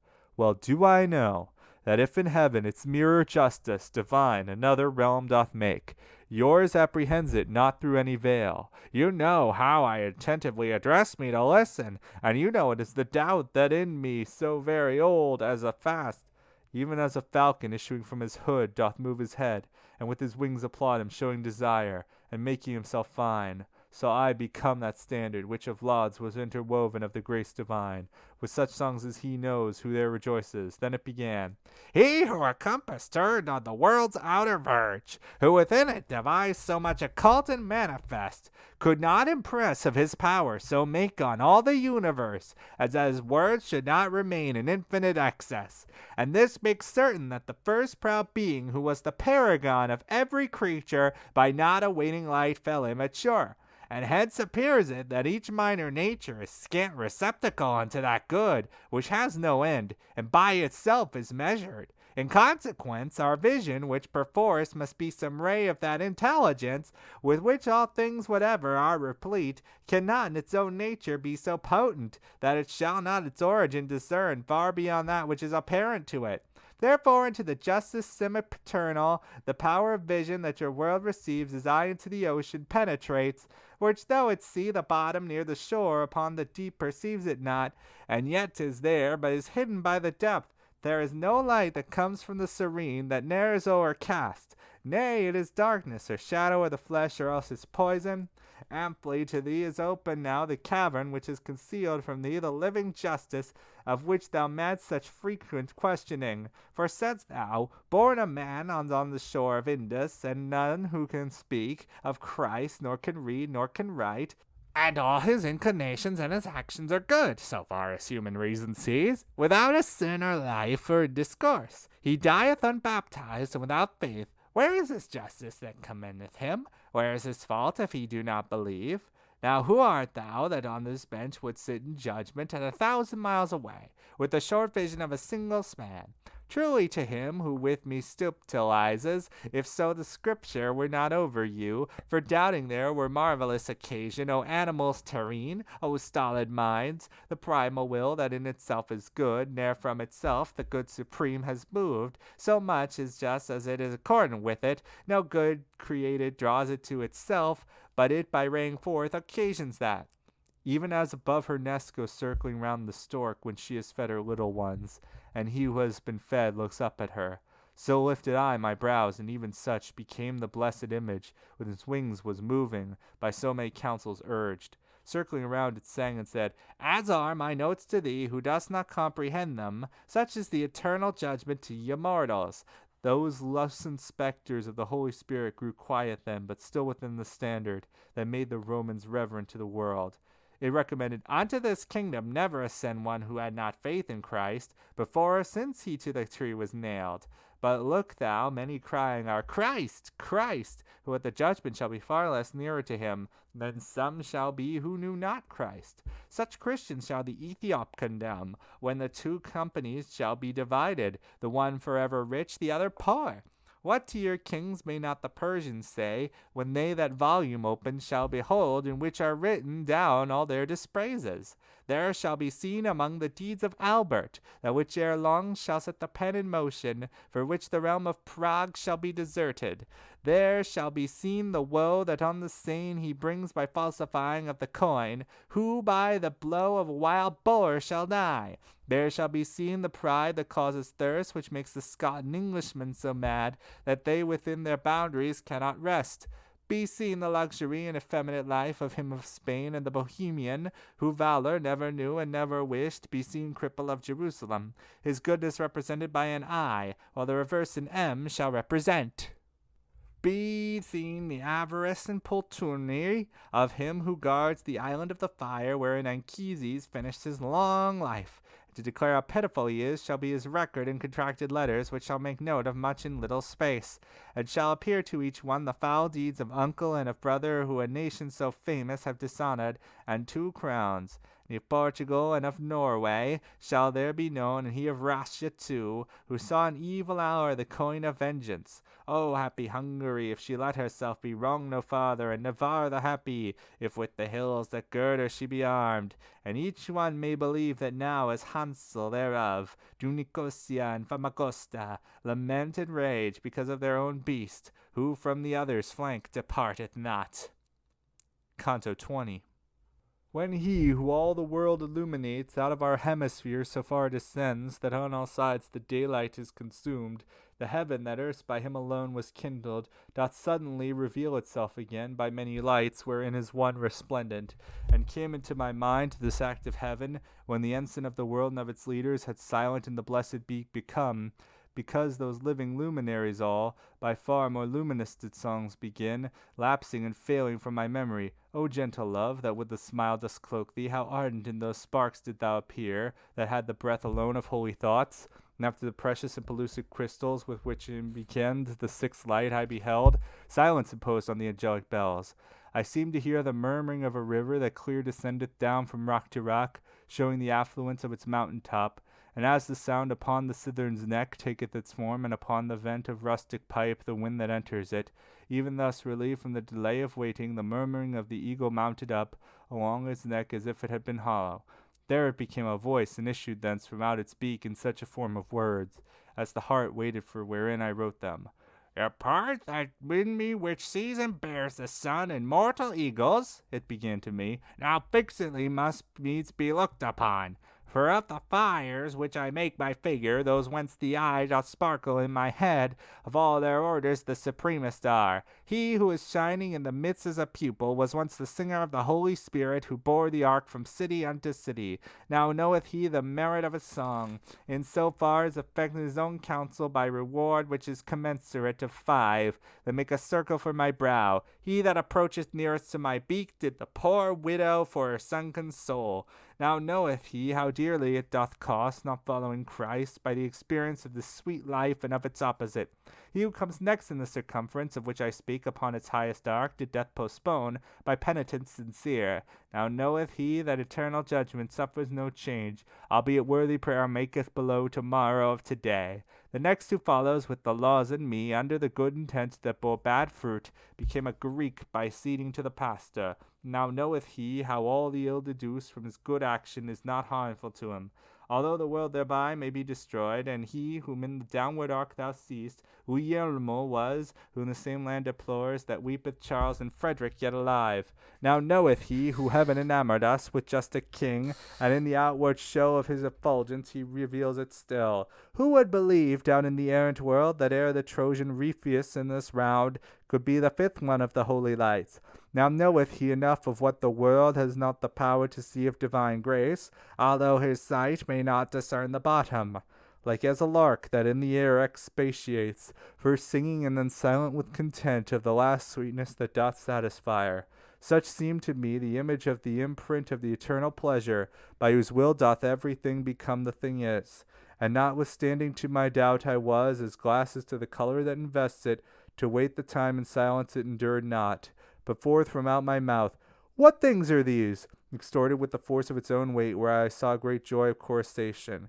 Thereafterward, with eyes still more enkindled, the blessed standard made to me reply, to keep me not in wonderment suspended, "I see that thou believest in these things, because I say them, but thou seest not how. So that although believed in they are hidden, thou doest as he doth who a thing by name well apprehendeth, but its quiddity cannot perceive unless another show it. Regnum coelum, suffer violence from the fervent love and from that living hope that overcometh the divine volition, not in the guise that man overcometh man, but conquers it because it will be conquered, and conquered conquers by benignity. The first life of the eyebrow and the fifth cause thee astonishment, because with them thou seest the region of the angels painted.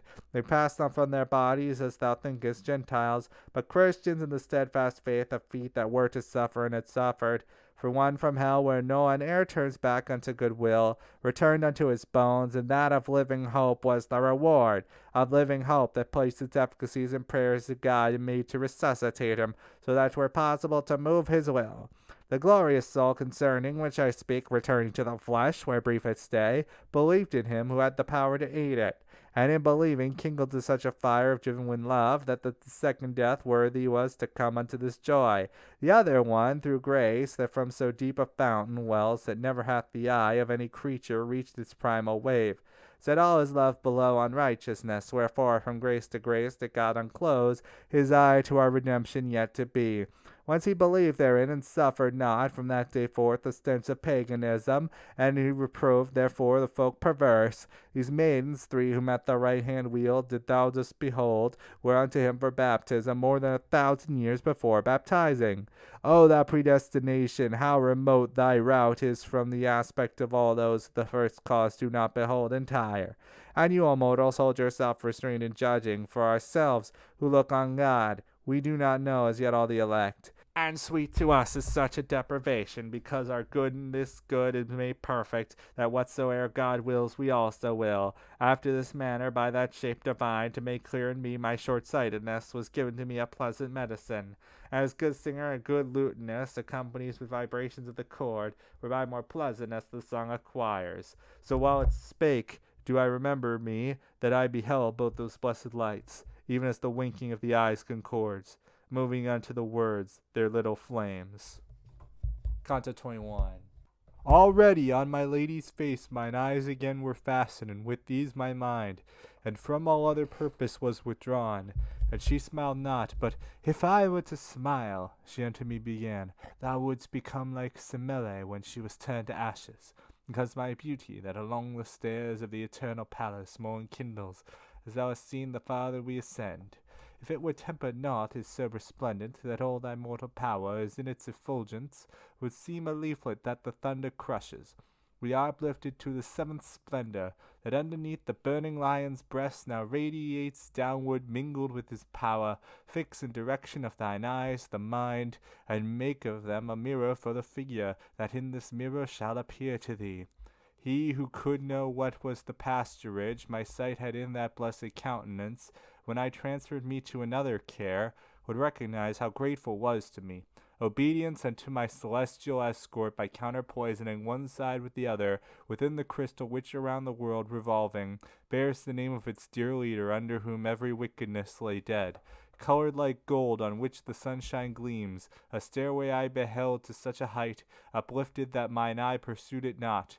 Likewise beheld I down the steps descending so many splendors, that I thought each light that in the heaven appears was there diffused.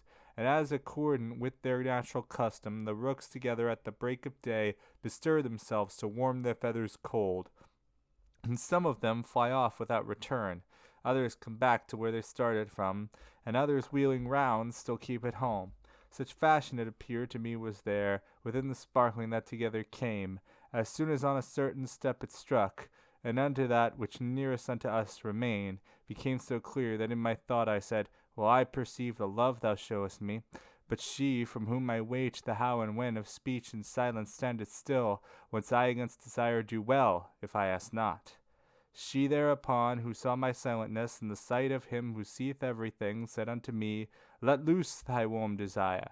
And I began, No merit of my own renders me worthy of response from thee, but for her sake who granteth me the asking, thou blessed life that doth remain concealed in thy beatitude, make known to me the cause which draweth thee so near my side, and tell me why is silent in this wheel the dulcet symphony of paradise, that through the rest below sounds so devoutly. Thou hast thy hearing, mortal is thy sight, in answer made to me. They sing not here for the same cause that Beatrice had not smiled.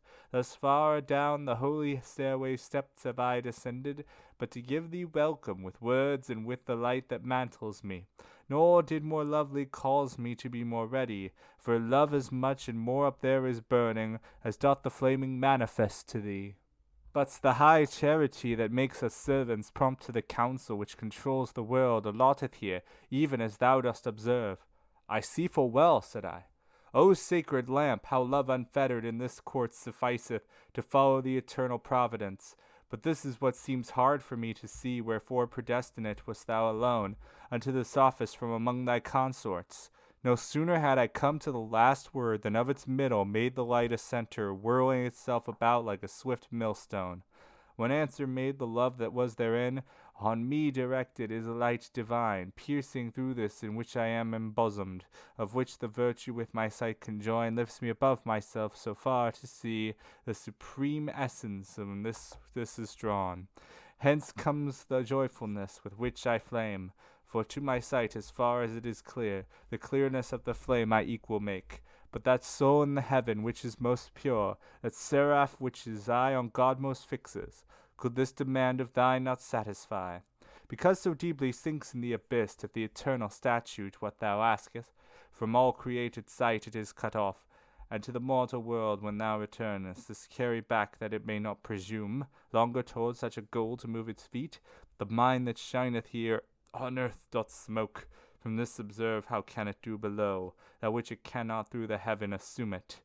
Such limited words prescribed to me, the question I relinquished and restricted myself, to ask it humbly who it was. Between two shores of Italy rise cliffs, and not far distant from thy native place, so high the thunders far below them sound, and form a ridge that Catria is called, neath which is consecrate a hermitage, wont be dedicate to worship only. Thus unto me the third speech recommenced, and then continuing it said, Therein unto God's service I became so steadfast that feeding only on the juice of olives, lightly I passed away the heats and frosts, contented in my thoughts contemplative, that cloister used to render to these heavens abundantly, and now is empty grown, so that perforce soon must be revealed. I in that place was Peter Damiano, and Peter the sinner was I in the house of Our Lady on the Adriatic shore. Little of mortal life remained to me when I was called and dragged forth to the hat, which shifteth evermore from bad to worse. Came Cephas, and the mighty vessel came, of the Holy Spirit meagre and barefoot, taking the food of any hostelry. Now someone to support them on each side the modern shepherds need, and some to lead them. So heavy are they, and to hold their trains, they cover up the palfreys with their cloaks, so that two beasts go underneath one skin. O patience that dost tolerate so much! At this voice I saw many little flames from step to step descending and revolving, and every revolution made them fairer. Round about this one came they and stood still, and a cry uttered of so loud a sound, it here could find no parallel, nor I distinguished it. The thunder sore came me. Canto XXII. Oppressed with stupor, I unto my guide turned like a little child who always runs for refuge there where he confideth most, and she even as a mother who straightway gives comfort to her pale and breathless boy, with voice whose wont is to reassure him, said to me, Knowest thou art in heaven, and knowest thou not that heaven is wholly all, and what is done here cometh from good zeal? After what wise the singing would have changed thee, and I by smiling thou canst now imagine, since that the cry has startled thee so much, in which if thou hadst understood its prayers, already would be known to thee the vengeance which thou shalt look upon before thou diest. The sword above here smiteth not in haste, nor tardily, howe'er it seem to him who fearing or desiring waits for it. But turn thee round towards the others now, for very illustrious spirits shalt thou see, if thou thy sight directest as I say. As it seemed good to her, mine eyes I turned, and saw 100 spherules that together with mutual rays each other more embellished. I stood as one who in himself represses the point of his desire, and ventures not to question, he so feareth the too much. And now the largest and most luculent among those pearls came forward, that it might make my desire concerning it content. Within it then I heard, If thou couldst see, even as myself, the charity that burns among us, thy conceits would be expressed. But that by waiting thou mayst not come late to the high end, I will make answer even unto the thought of which thou art so chary. That mountain on whose slope Casino stands was frequented of old upon its summit by a deluded folk and ill-disposed. I am he who first up thither bore the name of him who brought upon the earth that truth that so much sublimateth us, and such abundant grace upon me shone, that all the neighboring towns I drew away from the impious worship that seduced the world. These other fires, each one of them were men, contemplative, and kindled by that heat which maketh holy flowers and fruits spring up. Here is Macarius, here is Romaldus. Here are my brethren within the cloisters, their footsteps stayed, and kept a steadfast heart. And I to him, The affection which thou showest speaking with me, and the good countenance which I behold and note in all your ardours in me, have so my confidence dilated, as the sun doth the rose when it becomes as far enfolded as it hath the power. Therefore I pray, and thou assure me, Father, if I may so much grace receive, that I may thee behold with countenance unveiled. He thereupon, Brother, thy high desire in the remotest sphere shall be fulfilled, where are fulfilled all others and my own. There perfect is, and ripened, and complete. Every desire within that one alone is every part where it has always been, for it is not in space nor turns on poles, and unto it our stairway reaches up, whence thus from out thy sight it steals away. Up to that height the patriarch Jacob saw it, extending its supernal part, what time so thronged with angels it appeared to him. But to ascend it now no one uplifts his feet from off the earth. Now my rule below remaineth for a mere waste of paper. The walls that used of old to be an abbey are changed to dens of robbers, and the cowls are sacks filled full of miserable flour. But heavy usury is not taken up so much against God's pleasure as that fruit which maketh so insane the heart of monks. For whatsoe'er hath the church in keeping is for folk that ask it in God's name, not for one's kindred or for something worse. The flesh of mortals is so very soft that good beginnings down below suffice not from springing of the oak to bearing acorns. Peter began with neither gold nor silver, and I with orison and abstinence, and Francis with humility his convent. And if thou lookest at each one's beginning, and then regardest whither he has run, thou shalt behold the white changed into brown. In verity the Jordan backward turn, and the seas fleeing, when God willed were more a wonder to behold than succour here. Thus unto me he said, and then withdrew to his own band, and the band closed together. Then like a whirlwind all was upward rapt. The gentle lady urged me on behind them, up o'er that stairway by a single sign, so did her virtue overcome my nature. Nor here below, where one goes up and down by natural law, was motion e'er so swift, that it could be compared unto my wing. Reader, as I may unto that devout triumph return, on whose account I often for my transgressions weep and beat my breast, thou hadst not thrust thy finger in the fire and drawn it out again before I saw the sign that follows Taurus, and was in it. O glorious stars, O light impregnated with mighty virtue, from which I acknowledge all of my genius whatsoe'er it be. With you was born and hid himself with you, he who is father of all mortal life, when first I tasted of the Tuscan air. And then when grace was freely given to me to enter the high wheel which turns you round, your region was allotted unto me. To you devoutly at this hour my soul is sighing that it virtue may acquire, for the stern past that draws it to itself. Thou art so near unto the last salvation, thus Beatrice began. Thou oughtest now to have thine eyes unclouded and acute, and therefore thou enter farther in, look down once more, see how vast a world thou hast already put beneath thy feet. So that as thy heart, as jocund as it may, present itself to the triumphant throng that comes rejoicing through this rapid. I with my sight returned through one and all the sevenfold spheres, and I beheld this globe, such that I smiled at its ignoble semblance. And that opinion I approve as best, which doth account at least, and he who thinks of something else may truly be called just.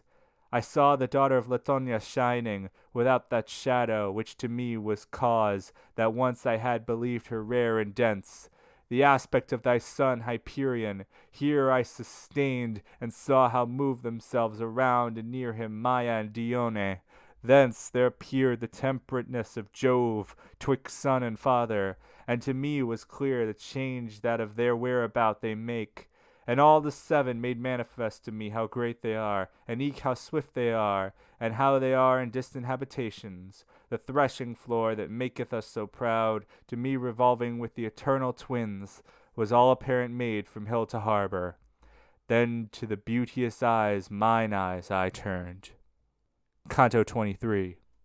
Even as a bird mid the beloved leaves, quiet upon the nest of her sweet brood, throughout the night that hideth all things from us, who that she may behold their longed-for looks, and find the food wherewith to nourish them, in which to her grave labors grateful are, anticipates the time on open spray, and with an ardent longing waits the sun, gazing intent as soon as breaks the dawn.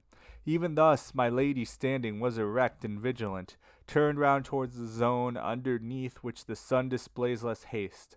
So that beholding her distraught and wistful, such I became as he is who desiring for something yearns, and hoping is appeased.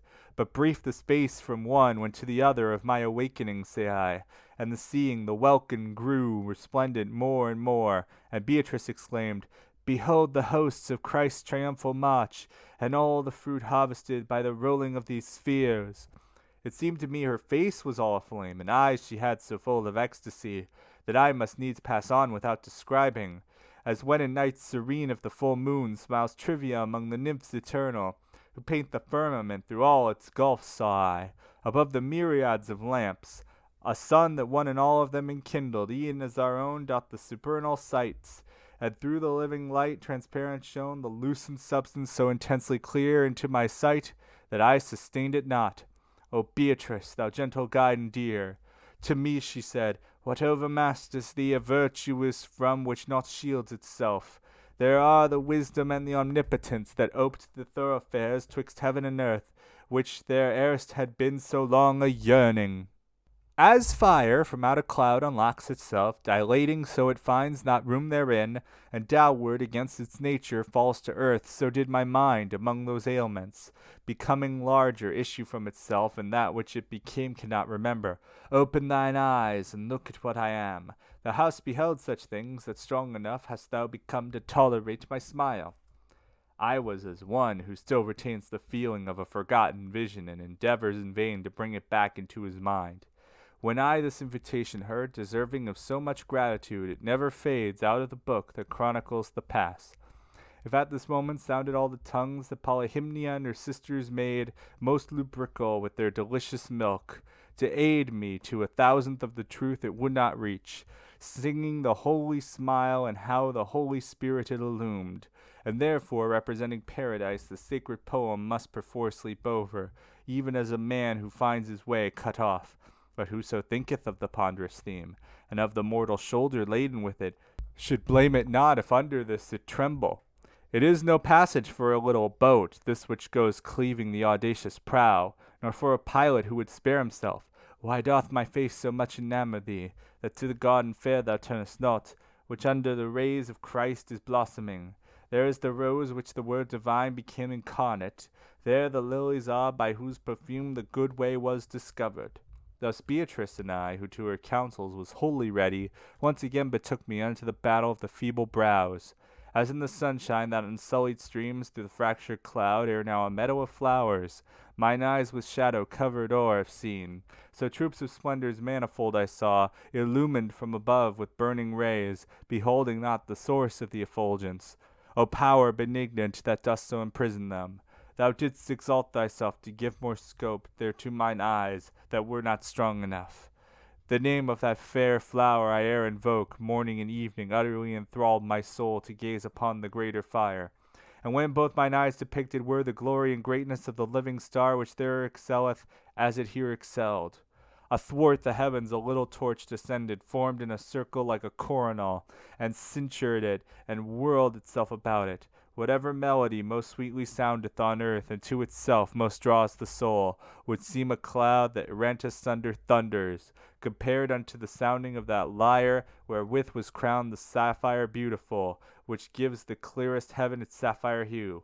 I am angelic love that circle round the joy sublime, which breathes from out the womb that was the hostelry of our desire. And I shall circle, Lady of Heaven, while thou followest the sun, and makest divine the sphere supreme, because thou enterest there. Thus did the circulated melody seal itself up, and all the other lights were making to resound the name of Mary. The regal mantle of the volumes all of that world, which most fervid and living with the breath of God and with his words and ways, extended over us its inner border, so very distant that the semblance of it there where I was not yet appeared to me. Therefore mine eyes did not possess the power of following the incoronated flame, which mounted upward near to its own seed, as a little child that towards its mother stretches its arms when it the milk has taken, through impulse kindled into outward flame. Each of those gleams of whiteness upward reached, so with its summit that the deep affection they had for Mary was revealed to me.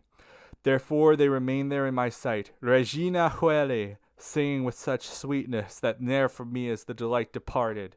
Oh, what exuberance is garnered up within those richest coffers, which had been good husbandmen for sowing here below.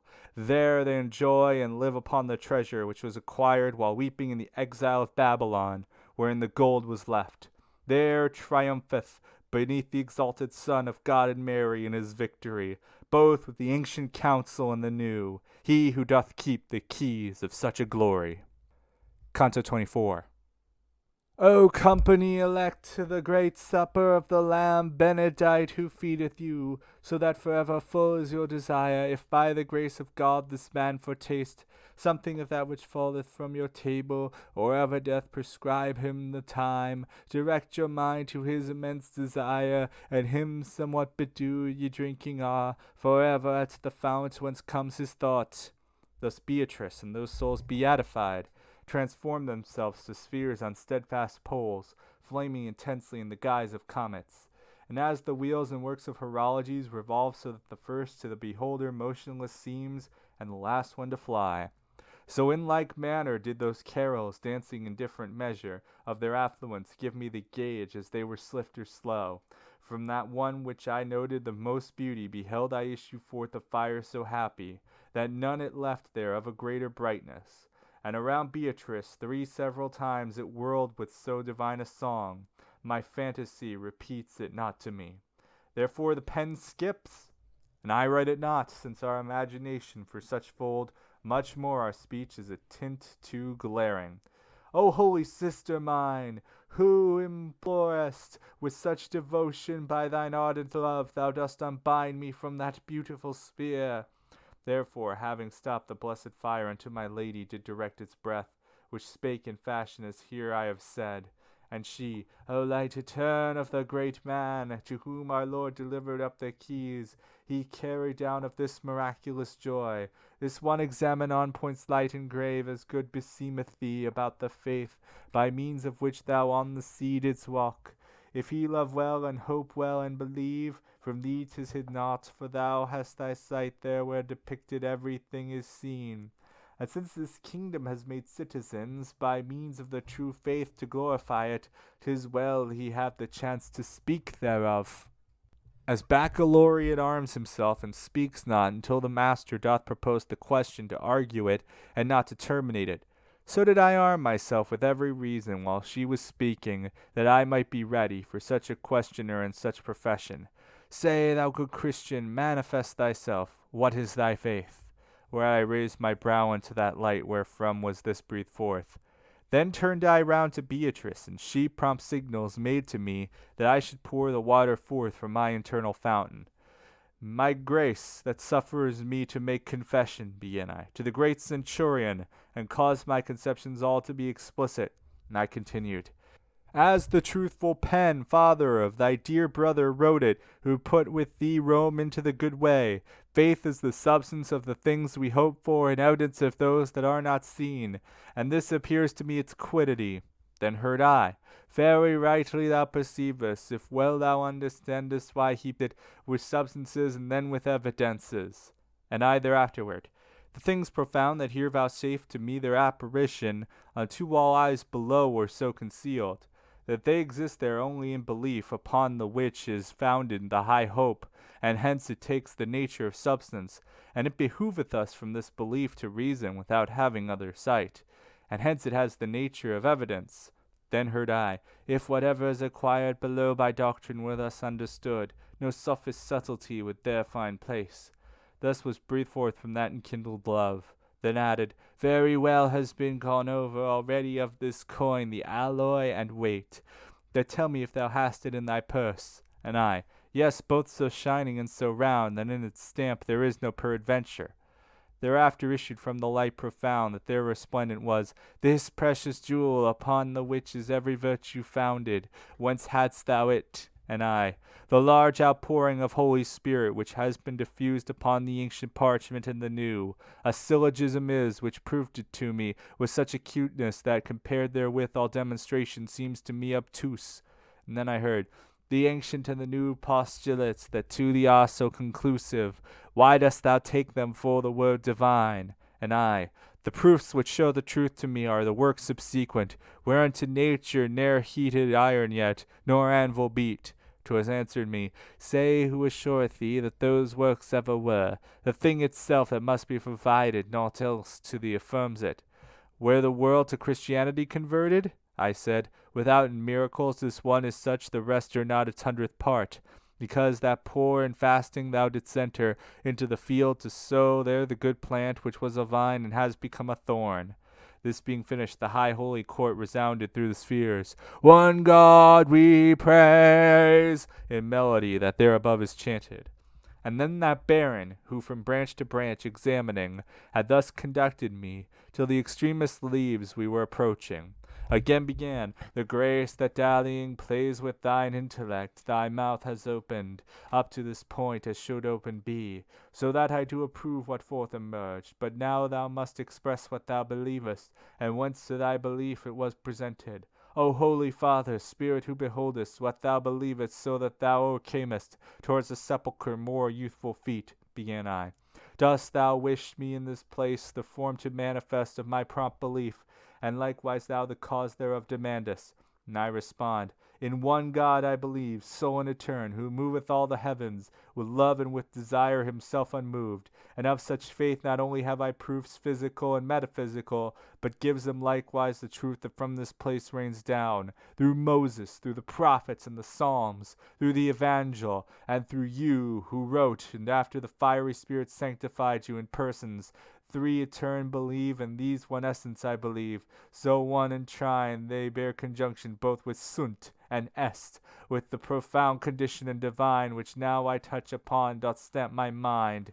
Oft times the doctrine evangelical, this the beginning is, this is the spark, which afterwards dilates to vivid flame, and like a star in heaven is sparkling in me. Even as the Lord who hears what pleaseth him, his servant straight embraces, gratulating for the good news as soon as he is silent.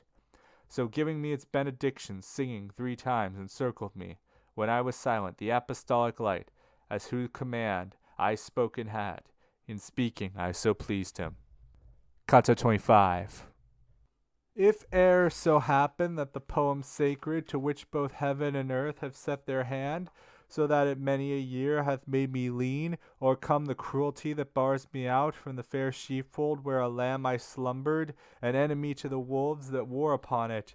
With other voice forthwith, with other fleece, poet will I return. At my font baptismal will I take the laurel crown, because into the faith that maketh known all souls to God there entered I, and then Peter, for her sake, thus my brow encircled. Thereafterward towards us moved a light out of that band whence issued the first fruits, which of his vicars Christ behind him left. And then my lady, full of ecstasy, said unto me, Look, look, behold the Baron, for whom below Galicia is frequented. In the same way as, when a dove alights near his companion, both of them pour forth, circling about and murmuring their affection. So one beheld I by the other grand, Prince glorified, to be with welcome greeted, lauding the food that there above is eaten. But when their gratulations were complete, silently, Caramme, each one stood still. So incandescent it o'ercame my sight. Smiling thereafterward, said Beatrice, Illustrious life, by whom the benefactions of our basilica have been described, make hope resound within this attitude. Thou knowest as oft thou dost personify it, as Jesus to the three gave greater clearness. Lift up thy head and make thyself assured, for what comes hither from the mortal world must needs be ripened in our radiance. This comfort came to me from the second fire, wherefore mine eyes I lifted to the hills, which bent them down before with too great weight.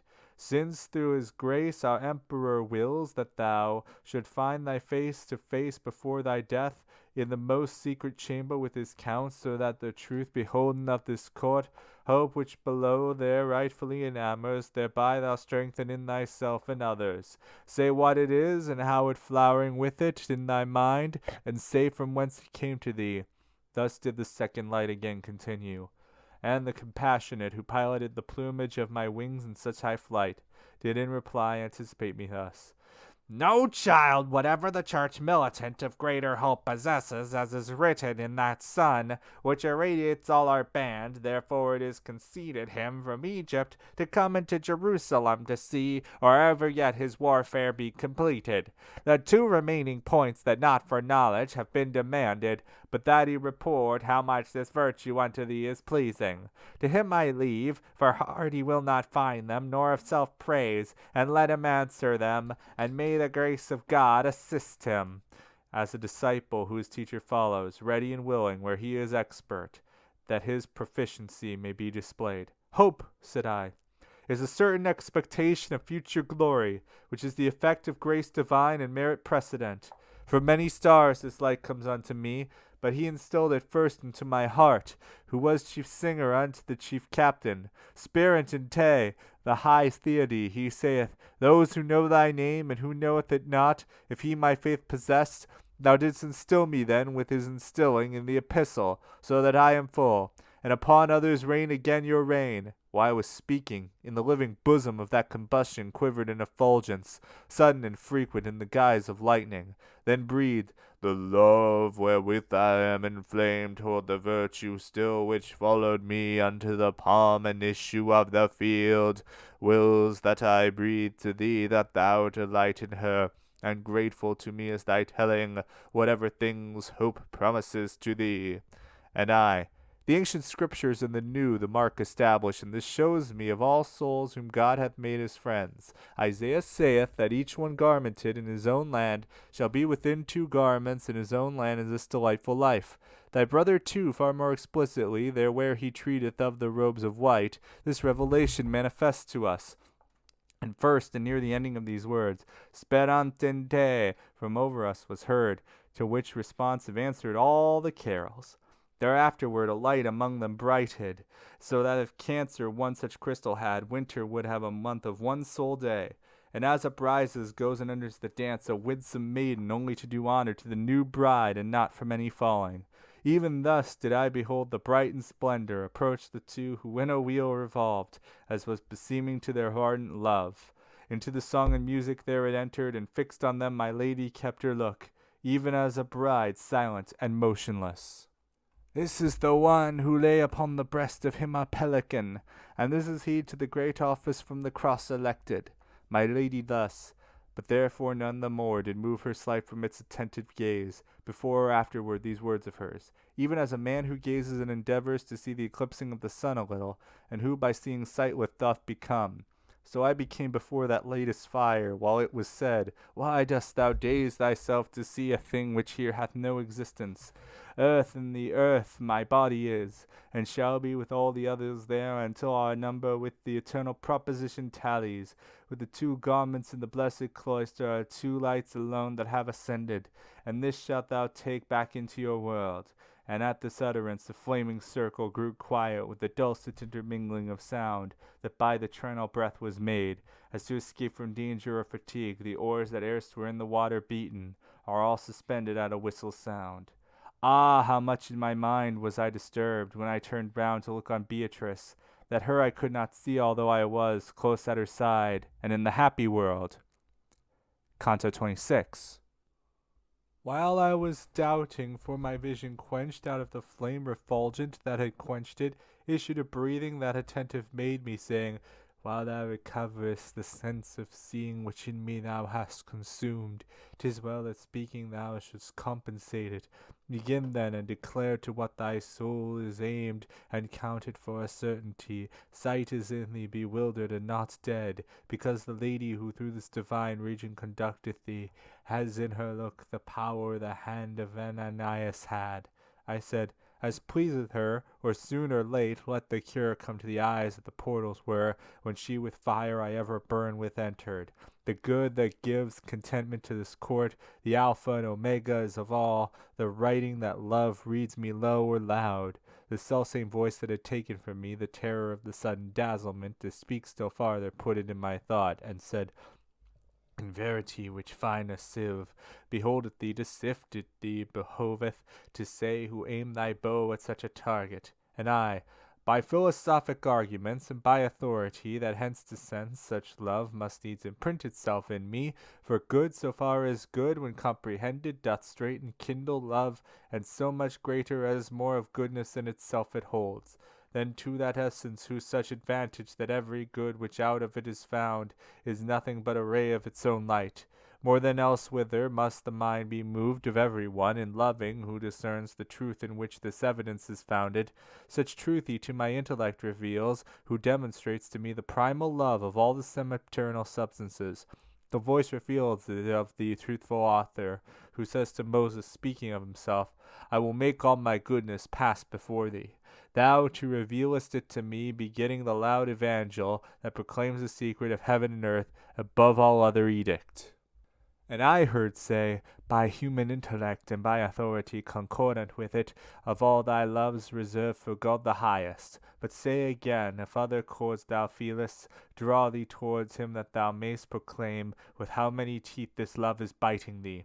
The holy purpose of the eagle of Christ not latent was, nay rather I perceived, whether he fain would my profession lead.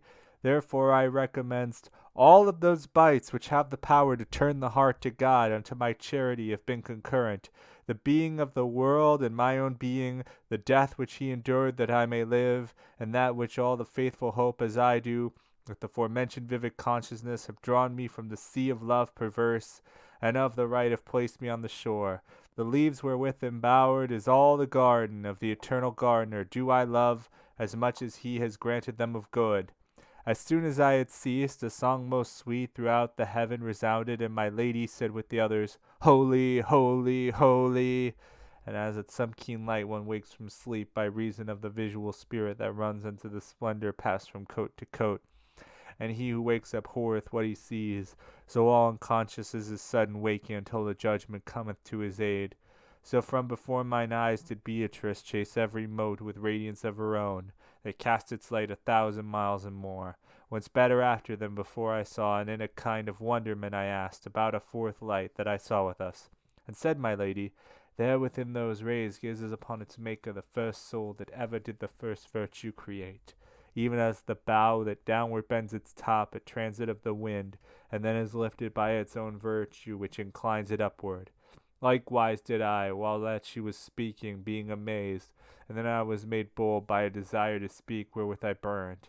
And I began, O apple that mature alone has been produced, O ancient father, to whom each wife is daughter and daughter-in-law, devoutly as I can I supplicate thee, that thou wouldst speak to me, thou seest my wish, and I, to hear thee quickly, speak it not. Sometimes an animal, when covered, struggles so that his impulse needs must be apparent by reason of the rapid following it.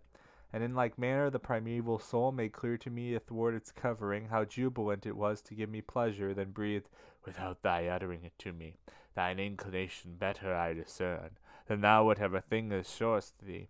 For I behold it in the truthful mirror, that of himself all things parhelion makes, and none makes him parhelion of itself. Thou fain wouldst hear how long ago God placed me within this lofty garden, where this lady unto so long a stairway thee disposed, and how long to mine eyes it was a pleasure, and of the great disdain the proper cause, and the language that I used and that I made. Now, son of mine, the tasting of the tree not in itself was cause of so great exile, but solely the o'erstepping of the bounds. There whence thy lady moved Virgilius 4,302 circuits made by the sun, this counsel I desired, and him I saw return to all the lights of his highway 900 times 30, whilst I upon the earth was tarrying. The language that I spake was quite extinct before that in the work interminable the people under Nimrod were employed. For never more result of reasoning, because of human pleasure that doth change obedient to the heavens, was durable. A natural action is that man speaks, but whether thus doth nature leave to your own art as seemeth best to you. Ere I descended to the infernal anguish, El was on earth the name of the chief good, from whom comes all the joy that wraps me round. Eli he then was called, and that is proper, because the use of men is like a leaf on a bough, which goeth and another cometh. Upon the mount that highest o'er the wave rises was I, in life or pure or sinful, from the first hour to that which is the second, as the sun changes quadrant to the sixth. Canto XXVII. Glory be to the Father, to the Son, and Holy Ghost. All paradise began, so that the melody inebriate made me. What I beheld seemed unto me a smile of the universe, for my inebriation found entrance through the hearing and the sight. O joy, O gladness inexpressible, O perfect life of love and peacefulness, O riches without hankering secure. Before mine eyes were standing the 4 torches enkindled, and the one that first had come began to make itself more luminous, and even such in semblance it became as Jupiter would become. If he and Mars were birds, and they should interchange their feathers, that Providence which here distributeth season and service and blessed choir had silence upon every side imposed, when I heard say, If I my colour change, marvel not at it, for while I am speaking thou shalt behold all these their colour change. He who usurps upon the earth my place, my place, my place, which vacant has become before the presence of the Son of God, has of my cemetery made a sewer of blood and stench, whereby the perverse one who fell from here below there is appeased with the same colour which through sun averse painteth the clouds at evening or at morn. Beheld I then the whole of heaven suffused, and as a modest woman who abides sure of herself, and at another's failing from listening, only timorous becomes. Even thus did Beatrice change countenance, and I believe in heaven was such eclipse, when suffered the supreme omnipotence thereafterward, proceeded forth his words with voice so much transmuted from itself, the very countenance was not more changed. This spouse of Christ has never nurtured been on blood of mine, of Linus and of Cletus, to be made use of in a quest of God, that in a quest of this delightful life, Sixtus and Pius, Urban and Calixtus, after much lamentation shed their blood on purpose was not that on the right hand of our successors should in part be seated the Christian folk, in part upon the other, nor that the keys which were to me confided should e'er become the escutcheon on a banner that should wage war on those who are baptized, nor I be made the figure of a seal to privileges venal and mendacious, whereat I often redden and flash with fire. fire. In garb of shepherds the rapacious wolves are seen from here above o'er all the pastures.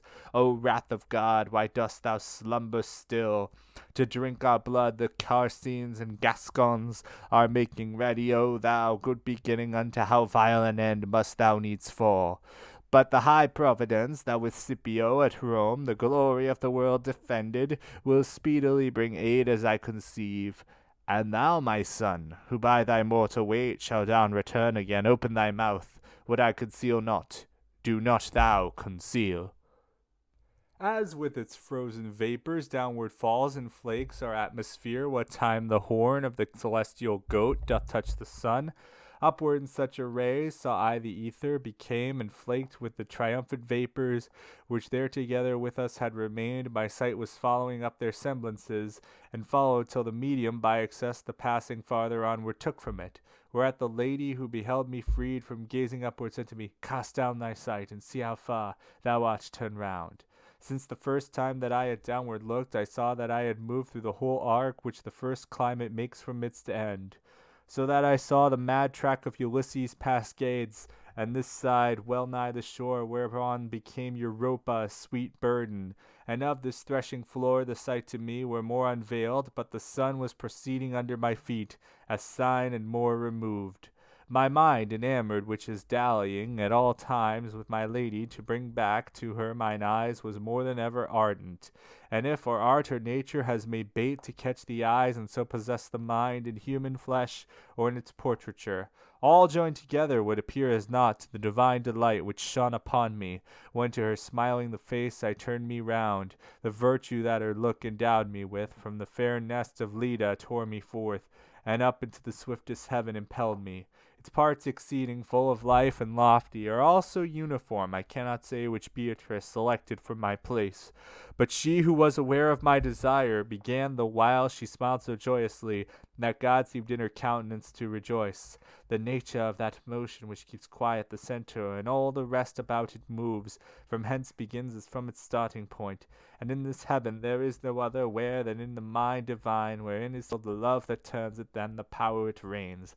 Within a circle light and love embrace it, even as this doth the others, and that precinct he who encircles it alone controls. Its motion is not by another meted, but all the others measured are by this, as 10 is by the half and by the fifth. And in what manner time in such a pot may have its roots, and in the rest its leaves. Now unto thee can manifest be made, O covetousness that mortals dost engulf beneath thee so, that no one hath the power of drawing back his eyes from out thy waves.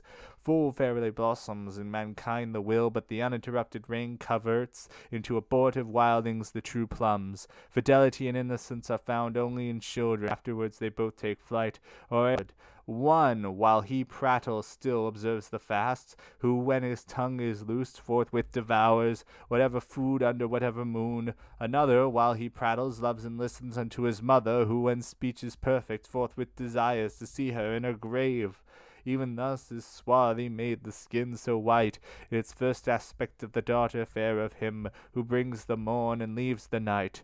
Thou, that it may not be a marvel to thee, think that on earth there is no one who governs, whence goes astray the human family. Ere January be unwintered wholly, by the centesimal on earth neglected, shall these supernal circles roar so loud, the tempest that has been so long awaited shall whirl the poops about, where are the prows, so that the fleet shall run its course direct, and the true fruit shall follow on the flower. Canto XXVIII. After the truth against the present life of miserable mortals was unfolded by her, who doth in paradise my mind, as in a looking-glass a taper's frame, he sees who from behind is lighted by it, before he has it in his sight or thought, and turns him round to see if so the glass tell him the truth, and sees that it accords therewith as doth a music with its metre. In similar wise my memory recollecteth that I did, looking into these fair eyes, of which love made the springes to ensnare me, and as I turned me round and mine were touched by that which is apparent in that volume, whenever on its gyre we gaze intent, a point beheld I that was so raying out, light so acute, the sight which it enkindles must close perforce before such great acuteness. Whatsoever star seems smallest here, would seem to be a moon if placed beside it, as one star with another star is placed. Perhaps it's at the distance as appears a halo cincturing the light that paints it, when densest is the vapor that sustains it, thus distant round the point a circle of fire, so swiftly whirled that it would have surpassed whatever motion soonest girds the world. And this was by another circumcint, that by a third, the third, then by a fourth, by a fifth, and the fourth, and then by a sixth the fifth, the seventh followed thereupon in width so ample now that Juno's messenger entire would be too narrow to contain it. Even so the eighth and ninth, and every one more slowly moved, according as it was in number distant farther from the first. And that one had its flame most crystalline, from which less distant was the stainless spark, I think because more with its truth imbued. My lady, who in my anxiety beheld me much perplexed, said, From that point dependent is heaven and nature all. Behold that circle most conjoined to it, and know thou that its motion is swift, with burning love whereby it is spurred on. And I to her, If the world were arranged in the order which I see in yonder wheels, what set before me would have satisfied me. But in the world of sense we can perceive that evermore the circles are diviner, as they are from the centre more remote. Wherefore if my desire is to be ended in this miraculous and angelic temple, that has for confines only love and light, to hear behooves me still how the example and the exemplar go not in one fashion, since for myself in vain I contemplate it. If thine own fingers unto such a knot be insufficient, it is so great wonder, so hard it became for want of trying. My lady thus, then said she, Do thou take what I shall tell thee, if thou wouldst be sated, and exercise on that thy subtlety. The circles corporal are wide and narrow, according to the more or less of virtue, which is distributed through all their parts. The greater goodness works the greater wheel the greater body holds, if perfect equally are all its parts. Therefore this one which sweeps along with it the universe sublime doth correspond unto the circle which most loves and knows. On which account if thou unto the virtue apply thy measure, not to the appearance of substances that unto thee seem round, thou wilt behold a marvellous agreement of more to greater and of less to smaller in every heaven with its intelligence. Even as remaineth splendid and serene the hemisphere of air when Boreas is blowing from that cheek where he is mildest, because is purified and resolved the wreck that erst disturbed it, till the welkin laughs with all the beauties of its pageantry. Thus did I likewise after that my lady had me provided with her clear response, and like a star in heaven the truth was seen.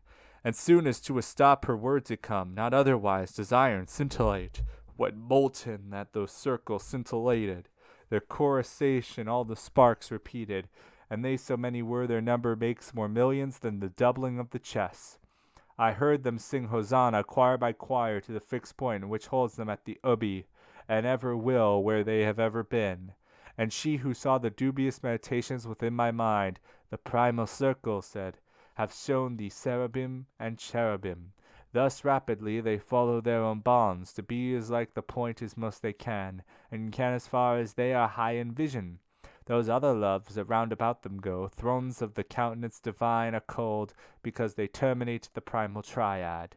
And thou shouldst know that they all have delight as much as their own vision penetrates, the truth in which all intellect finds rest.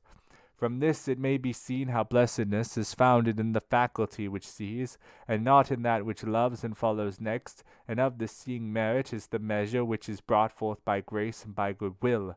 Thus on from grade to grade doth it proceed.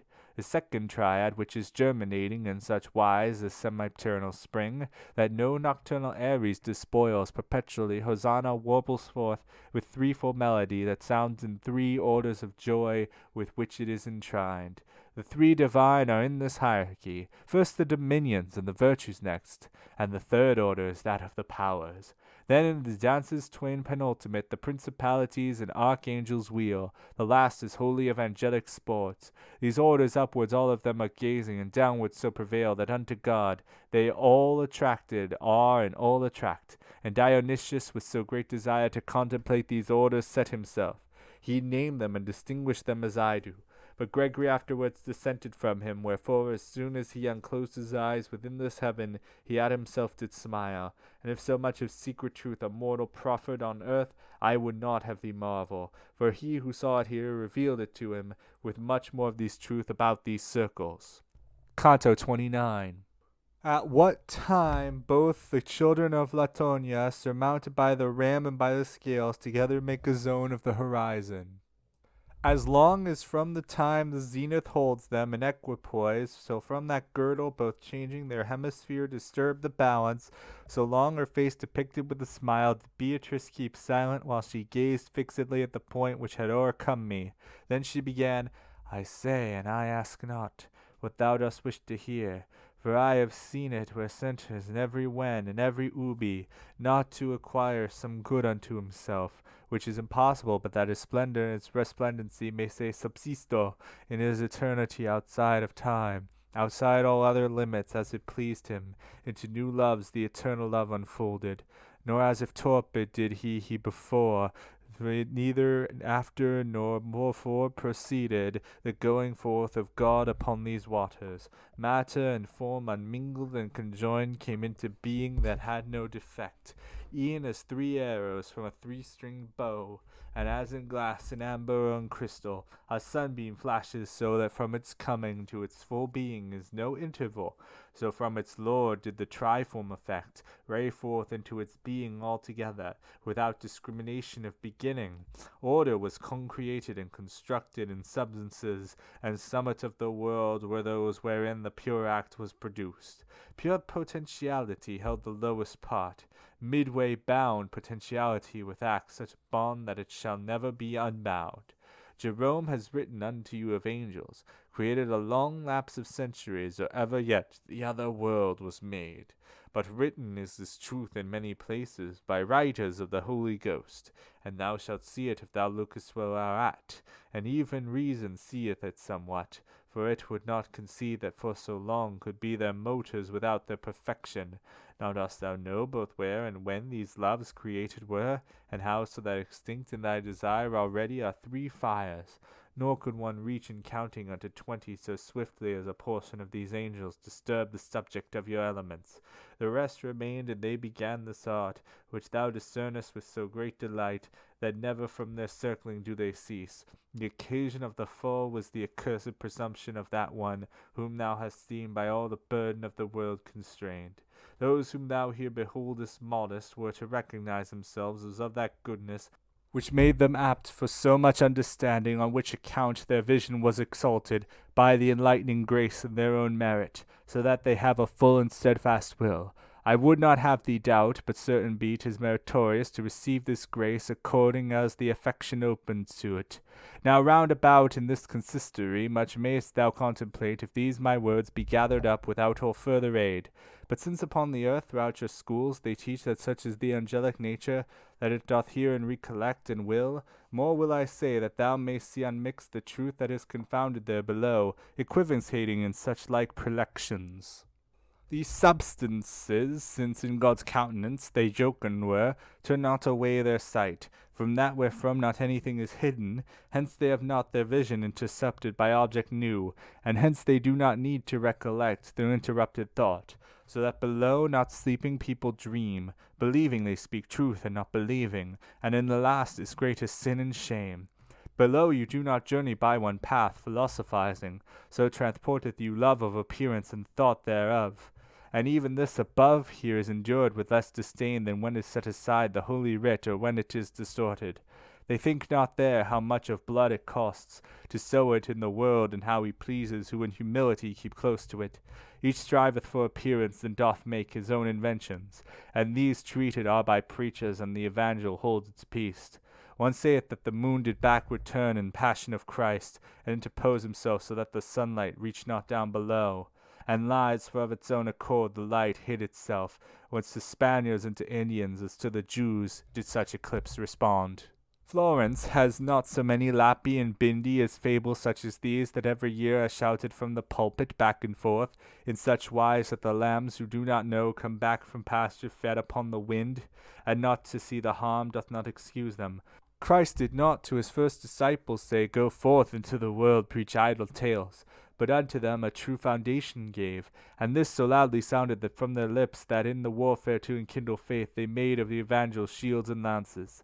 Now men go forth with jests and drolleries to preach, and if but well the people laugh, the hood puffs out, and nothing more is asked. But in the cowl there nestles such a bird that if the common people were to see it, they would perceive what pardons they confide in.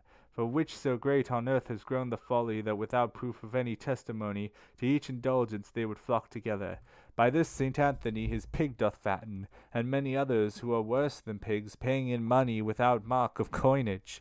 But since we have digressed abundantly, turn back thine eyes forthwith to the right path, so that the way be shortened with the time. This nature doth so multiply itself in numbers that there never yet was speech, nor mortal fancy that can go so far. And if thou notest that which is revealed by Daniel, thou wilt see that in its thousands, number determinate is kept concealed. The primal light that all irradiates it by modes as many as receive therein, as are the splendors herewith it is mated. Hence inasmuch as on the act conceptive the affection followeth of love, the sweetness therein diversely fervid or is tepid, the height and behold now the amplitude of the eternal power, since it hath made itself so many mirrors where 'tis broken, one in itself remaining as before. Canto XXX. Perchance 6,000 miles remote from us is glowing the 6th hour, and now this world inclines its shadow almost to a level, when the mid-heaven begins to make itself so deep to us, that here there is a star ceases to shine so far down as this depth, and as advances bright exceedingly, the handmaid of the sun, the heaven is closed, light after light to the most beautiful. Not otherwise the triumph, which forever plays round about the point that vanquished me, seeming enclosed by what itself encloses, little by little from my vision faded, were I to turn mine eyes on Beatrice, my seeing nothing and my love constrained me. If what has hitherto been said of her were all concluded in a single praise, scant would it be to serve the present turn. Not only does the beauty I beheld transcend ourselves, but truly I believe its maker only may enjoy it all. Vanquished do I confess me by this passage more than by problem as its theme was ever overcome in the comic or the tragic poet. For as the sun, the sight that trembles most, even so the memory of the sweet smile my mind depriveth of its very self. From the first day that I beheld her face in this life to the moment of this look, the sequence of my song has ne'er been severed. But now perforce this sequence must desist from following her beauty with my verse, as every artist at his uttermost. Such as I leave her to a greater fame than any of my trumpet, which is bringing its arduous matter to a final close. With the voice and gesture of a perfect leader she recommenced. We from the greatest body have issued to the heaven that is pure light, light intellectual replete with love, love of true God replete with ecstasy, ecstasy that transcendeth every sweetness. Here shalt thou see the one host and the other of paradise, and one in the same aspects, which at the final judgment thou shalt see. Even as a sudden lightning that disperses the visual spirits, so that it deprives the eye of impress from the strongest objects, thus round about me flashed a living light, and left me swathed around with such a veil of its effulgence, that nothing I saw. Ever the love which quieteth this heaven welcomes into itself with such salute, to make the candle ready for its flame. No sooner had within me these brief words an entrance found than I perceived myself to be uplifted over my own power. And I with vision new rekindled me, such that no light whatever is so pure, but that mine eyes were fortified against it. And light I saw in fashion of river, fulved with its effulgence twixt two banks, depicted with an admirable spring. Out of this river issued living sparks, and on all sides sank down unto the flowers, like unto rubies that are set in gold. And then as if inebriate with odors, they plunged again into the wondrous torrent, and as one entered issued forth another. The high desire that now inflames and moves thee to have intelligence of what thou seest, pleaseth me all the more it swells. But of this water it behooves thee drink, before so great a thirst in thee be slaked. Thus said to me the sunshine of my eyes, and added, the river and the topazes going in and out, and the laughing of the herbage, and of their truth foreshadowing prefaces. Not that these things are difficult in themselves, but the deficiency is on thy side, for yet thou hast not vision so exalted.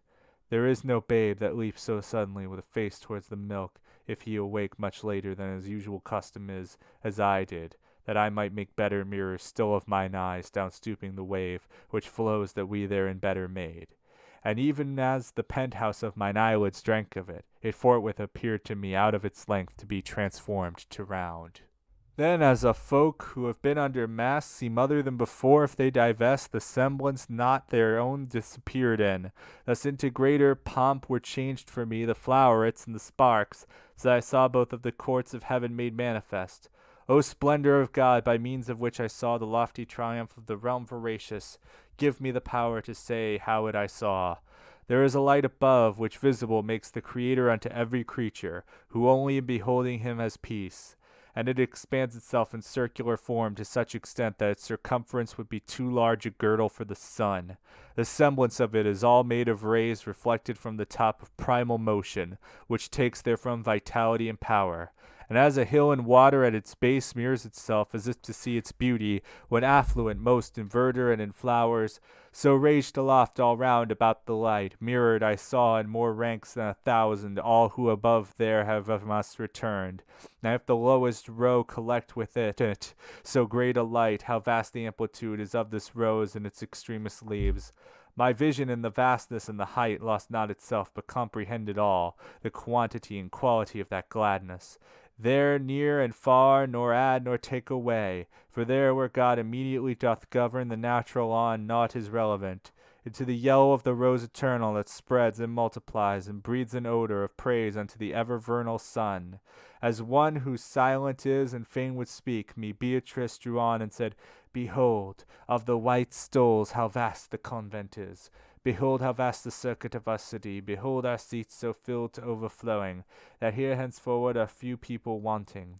On that great throne whereon thine eyes are fixed, for the crown's sake already placed upon it, before thou suppest at this wedding feast, shall sit the soul that is to be Augustus on earth, of noble Henry, who shall come to redress Italy, ere she be ready. Blind covetousness that cast its spell unto you, has made you like unto the little child who dies of hunger, and drives off the nurse, and in the sacred form then shall be a prefect, such that openly or covert on the same road he will not walk with him. But long of God he will not be endured in holy office. He shall be thrust down where Simon Magus is for his deserts, and make him of Alagna lower go. Canto XXXI. In fashion, then, as of a snow-white rose, displayed itself to me the saintly host whom Christ in his own blood had made his bride. But the other host that flying sees and sings the glory of him who doth enamor it, and the goodness that created it so noble, even as a swarm of bees that sinks in flowers one moment, and the next returns again, to where its labor is to sweetness turned, sank into the great flower that is adorned with leaves so many, and thus reascended to where its love abideth evermore. Their faces had they all of living flame, and wings of gold, and all the rest so white, no snow unto that limit doth attain. From bench to bench, and to the flower descending, they carried something of the peace and ardor which by the fanning of their flanks they won. Nor did the interposing twixt the flower and what was o'er it of such plenitude of flying shapes impede the sight and splendor, because the light divine so penetrates the universe according to its merit, that naught can be an obstacle against it. This realm secure and full of gladsomeness, crowded with ancient people and with modern, unto one mark had all its look and love. O trinal light, that in a single star, sparkling upon their sight so satisfies them, look down upon our tempest here below. If the barbarians coming from some region that every day by Hellas is covered, revolving with her son whom she delights in, beholding Rome and all her noble works, were wonder-struck, what time the Lateran above all mortal things was eminent, why to the divine had from the human, from time unto eternity had come, from Florence to a people just and sane, with what amazement must I have been filled. Truly between this and the joy it was my pleasure not to hear, and to be mute. And as a pilgrim who delighteth him in gazing round the temple of his vow, and hopes some day to retell how it was, so through the living light my way pursuing, directed I mine eyes o'er all the ranks, now up, now down, and now all round about. Faces I saw of charity persuasive, embellished by his light and their own smile, and attitudes adorned with every grace. The general form of paradise already my glance had comprehended as a whole, in no part hitherto remaining fixed. And round I turned me with rekindled wish my lady to interrogate of things, concerning which my mind was in suspense. One thing I meant, another answered me. I thought I should see Beatrice, and saw an old man habited like the glorious people.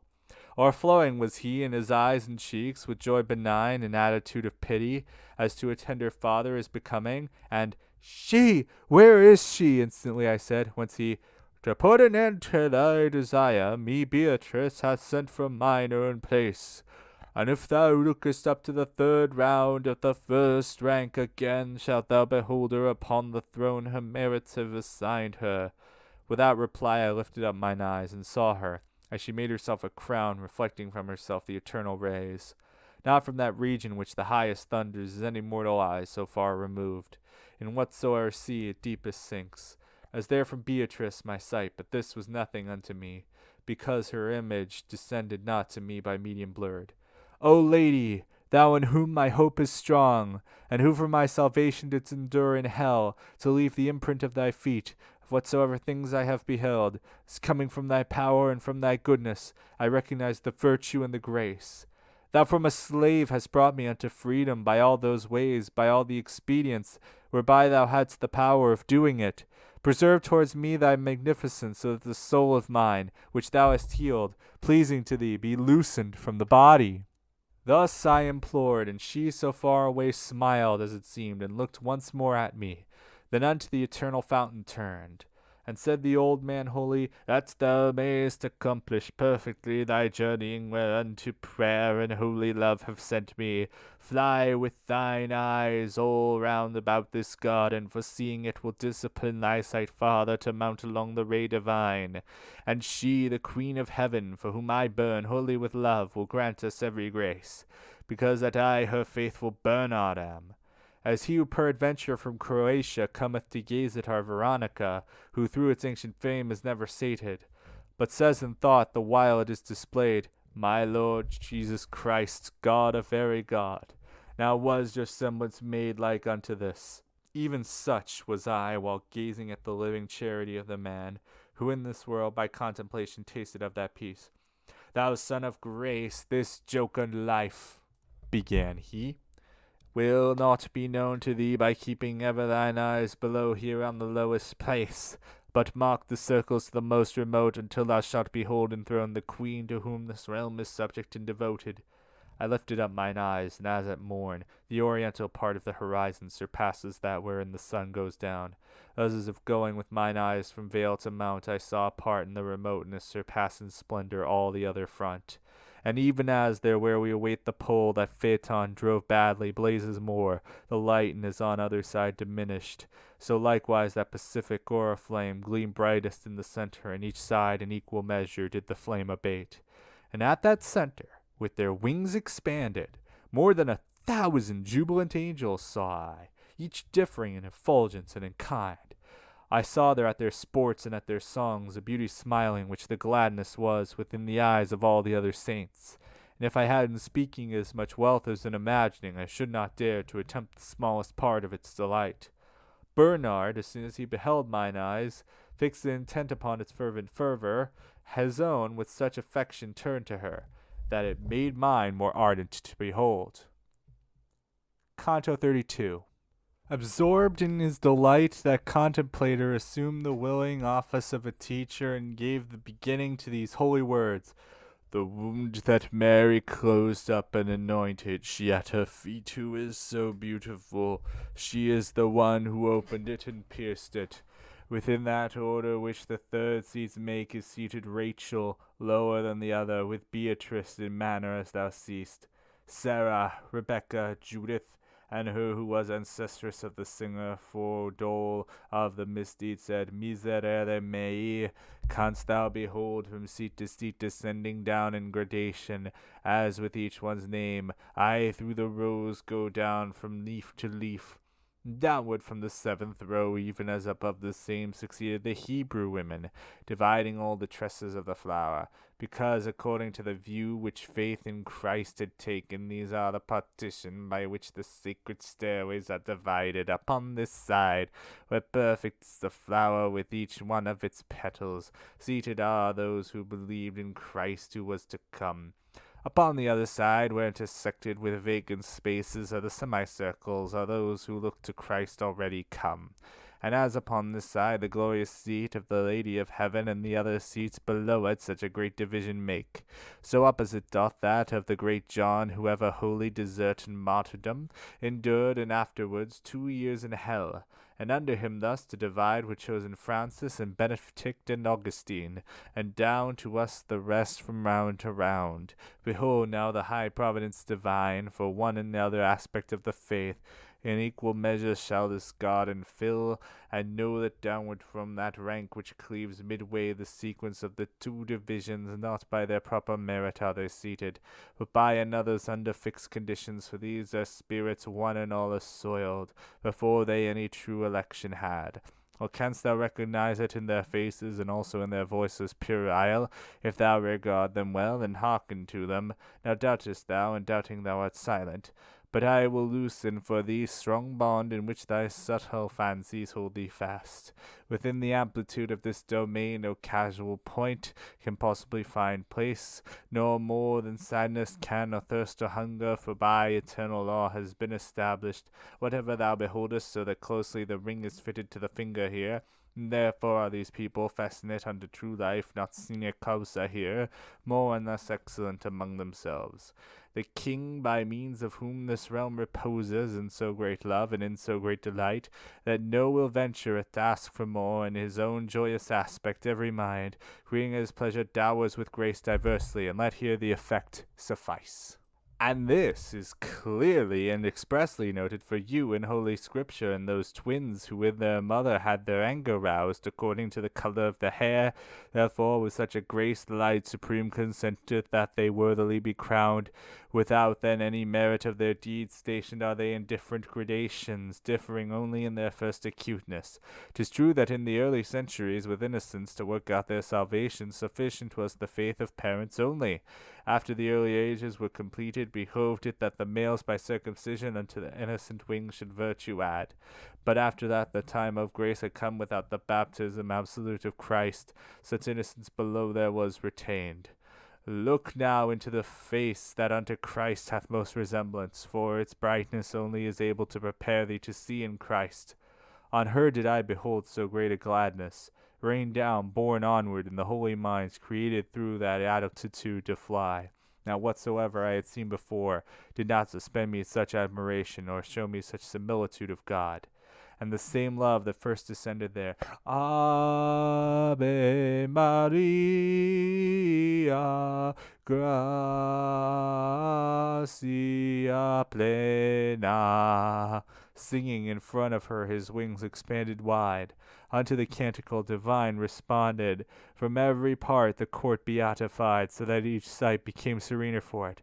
O Holy Father, who for me endurest, to be below here, leaving the sweet place in which thou sittest by eternal lot, who is the angel that was so much joy into the eyes as looking of our Queen, enamoured so that he seems made of fire. Thus I again recourse had to the teaching of that one who delighted him in Mary, as doth the star of morning in the sun, and he to me, such gallantry and grace as there can be in angel and in soul, all is in him, and thus we fain would have it, because he is the one who bore the palm down unto Mary, when the Son of God, to take our burden on himself decreed. But now come onward with thine eyes, as I speaking shall go, and note the great patricians of this most just and merciful of empires. Those two that sit above their most in raptures, being very near unto Augusta, are as it were the two roots of this rose. He who upon the left is near her place, the Father is, by whose audacious taste the human species so much the bitter tastes. Upon the right thou seest that ancient Father of Holy Church, into whose keeping Christ the keys committed of this lovely flower, and he who all the evil days beheld before his death of her the beauteous bride, who with the spear and with the nails was won. Beside him sits, and by the other rests, the leader unto whom on manna lived, the people ingrate, fickle, and stiff-necked. Opposite Peter seest thou Anna seated, so well content to look upon her daughter, her eyes she moves not while she sings Hosanna. And opposite the eldest household father Lucia sits, she who thy lady moved when to rush downward thou didst bend thy brows. But since the moments of thy vision fly, here will we make full stop, as a good tailor who makes the gown according to his cloth, and unto the first love will turn our eyes, that looking upon him thou penetrate as far as possible through his effulgence. Truly thus peradventure thou recede, moving thy wings, believing to advance by prayer behooves it, that grace be attained. grace from that one who has the power to aid thee, and thou shalt follow me with thy affection, that from my words thy heart turn not aside. And he began this holy orison. Canto XXXIII. Thou, Virgin Mother, daughter of thy Son, humble and high beyond all other creature, the limit fixed of the eternal counsel, thou art the one who such nobility to human nature gave that its creator did not disdain to make itself his creature. Within thy womb rekindled was the love by heat of which in the eternal peace, after such wise this flower has germinated. Here unto us thou art a noonday torch of charity, and below there among mortals thou art the living fountainhead of hope. Lady, thou art so great and so prevailing, that he who wishes grace nor runs to thee his aspirations without wings would fly. Not only thy benignity gives succor to him who asketh it, but oftentimes forerunneth of its own accord the asking. In thee compassion is, in thee is pity, in thee magnificence, in thee unites. Whate'er goodness is in any creature.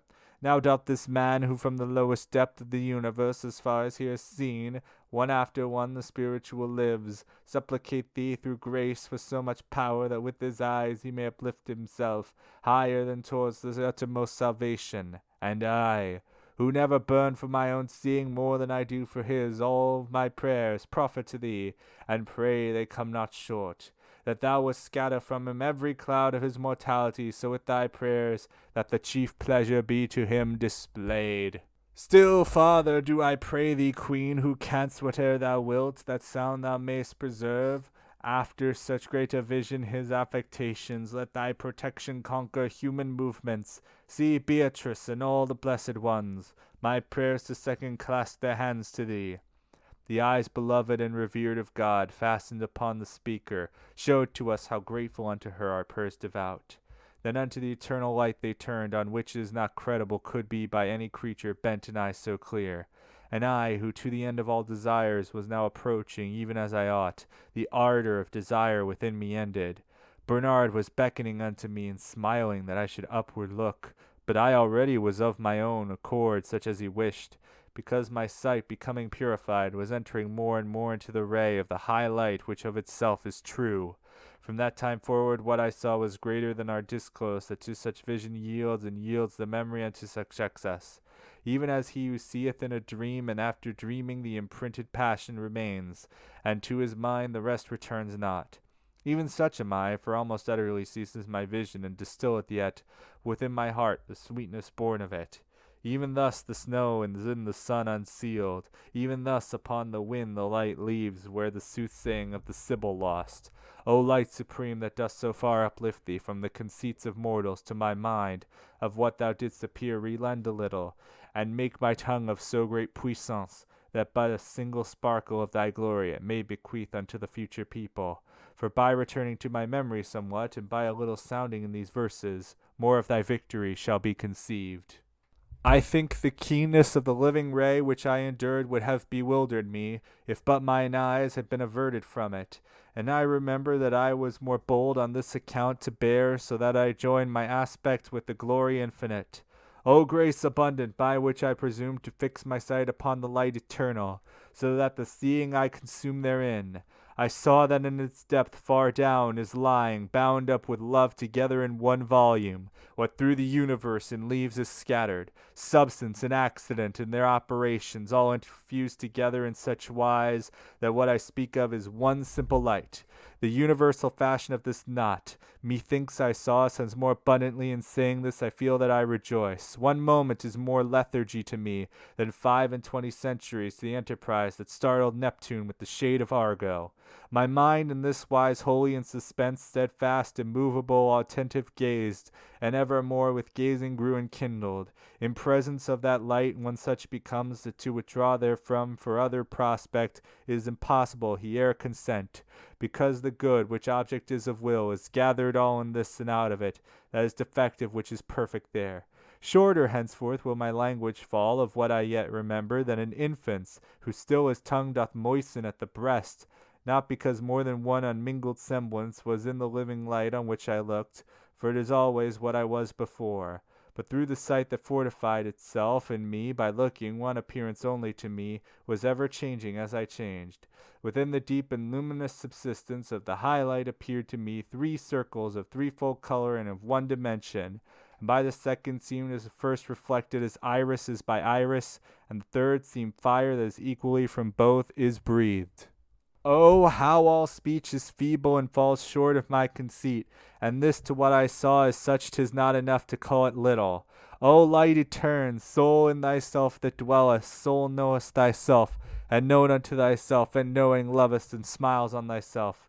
That circulation which being thus conceived appeared in thee as a reflected light, when somewhat contemplated by mine eyes within itself of its own very color, seemed to me painted with our effigy, wherefore my sight was all absorbed therein, as the geometrician who endeavors to square the circle and discovers not, by taking thought, the principle he wants.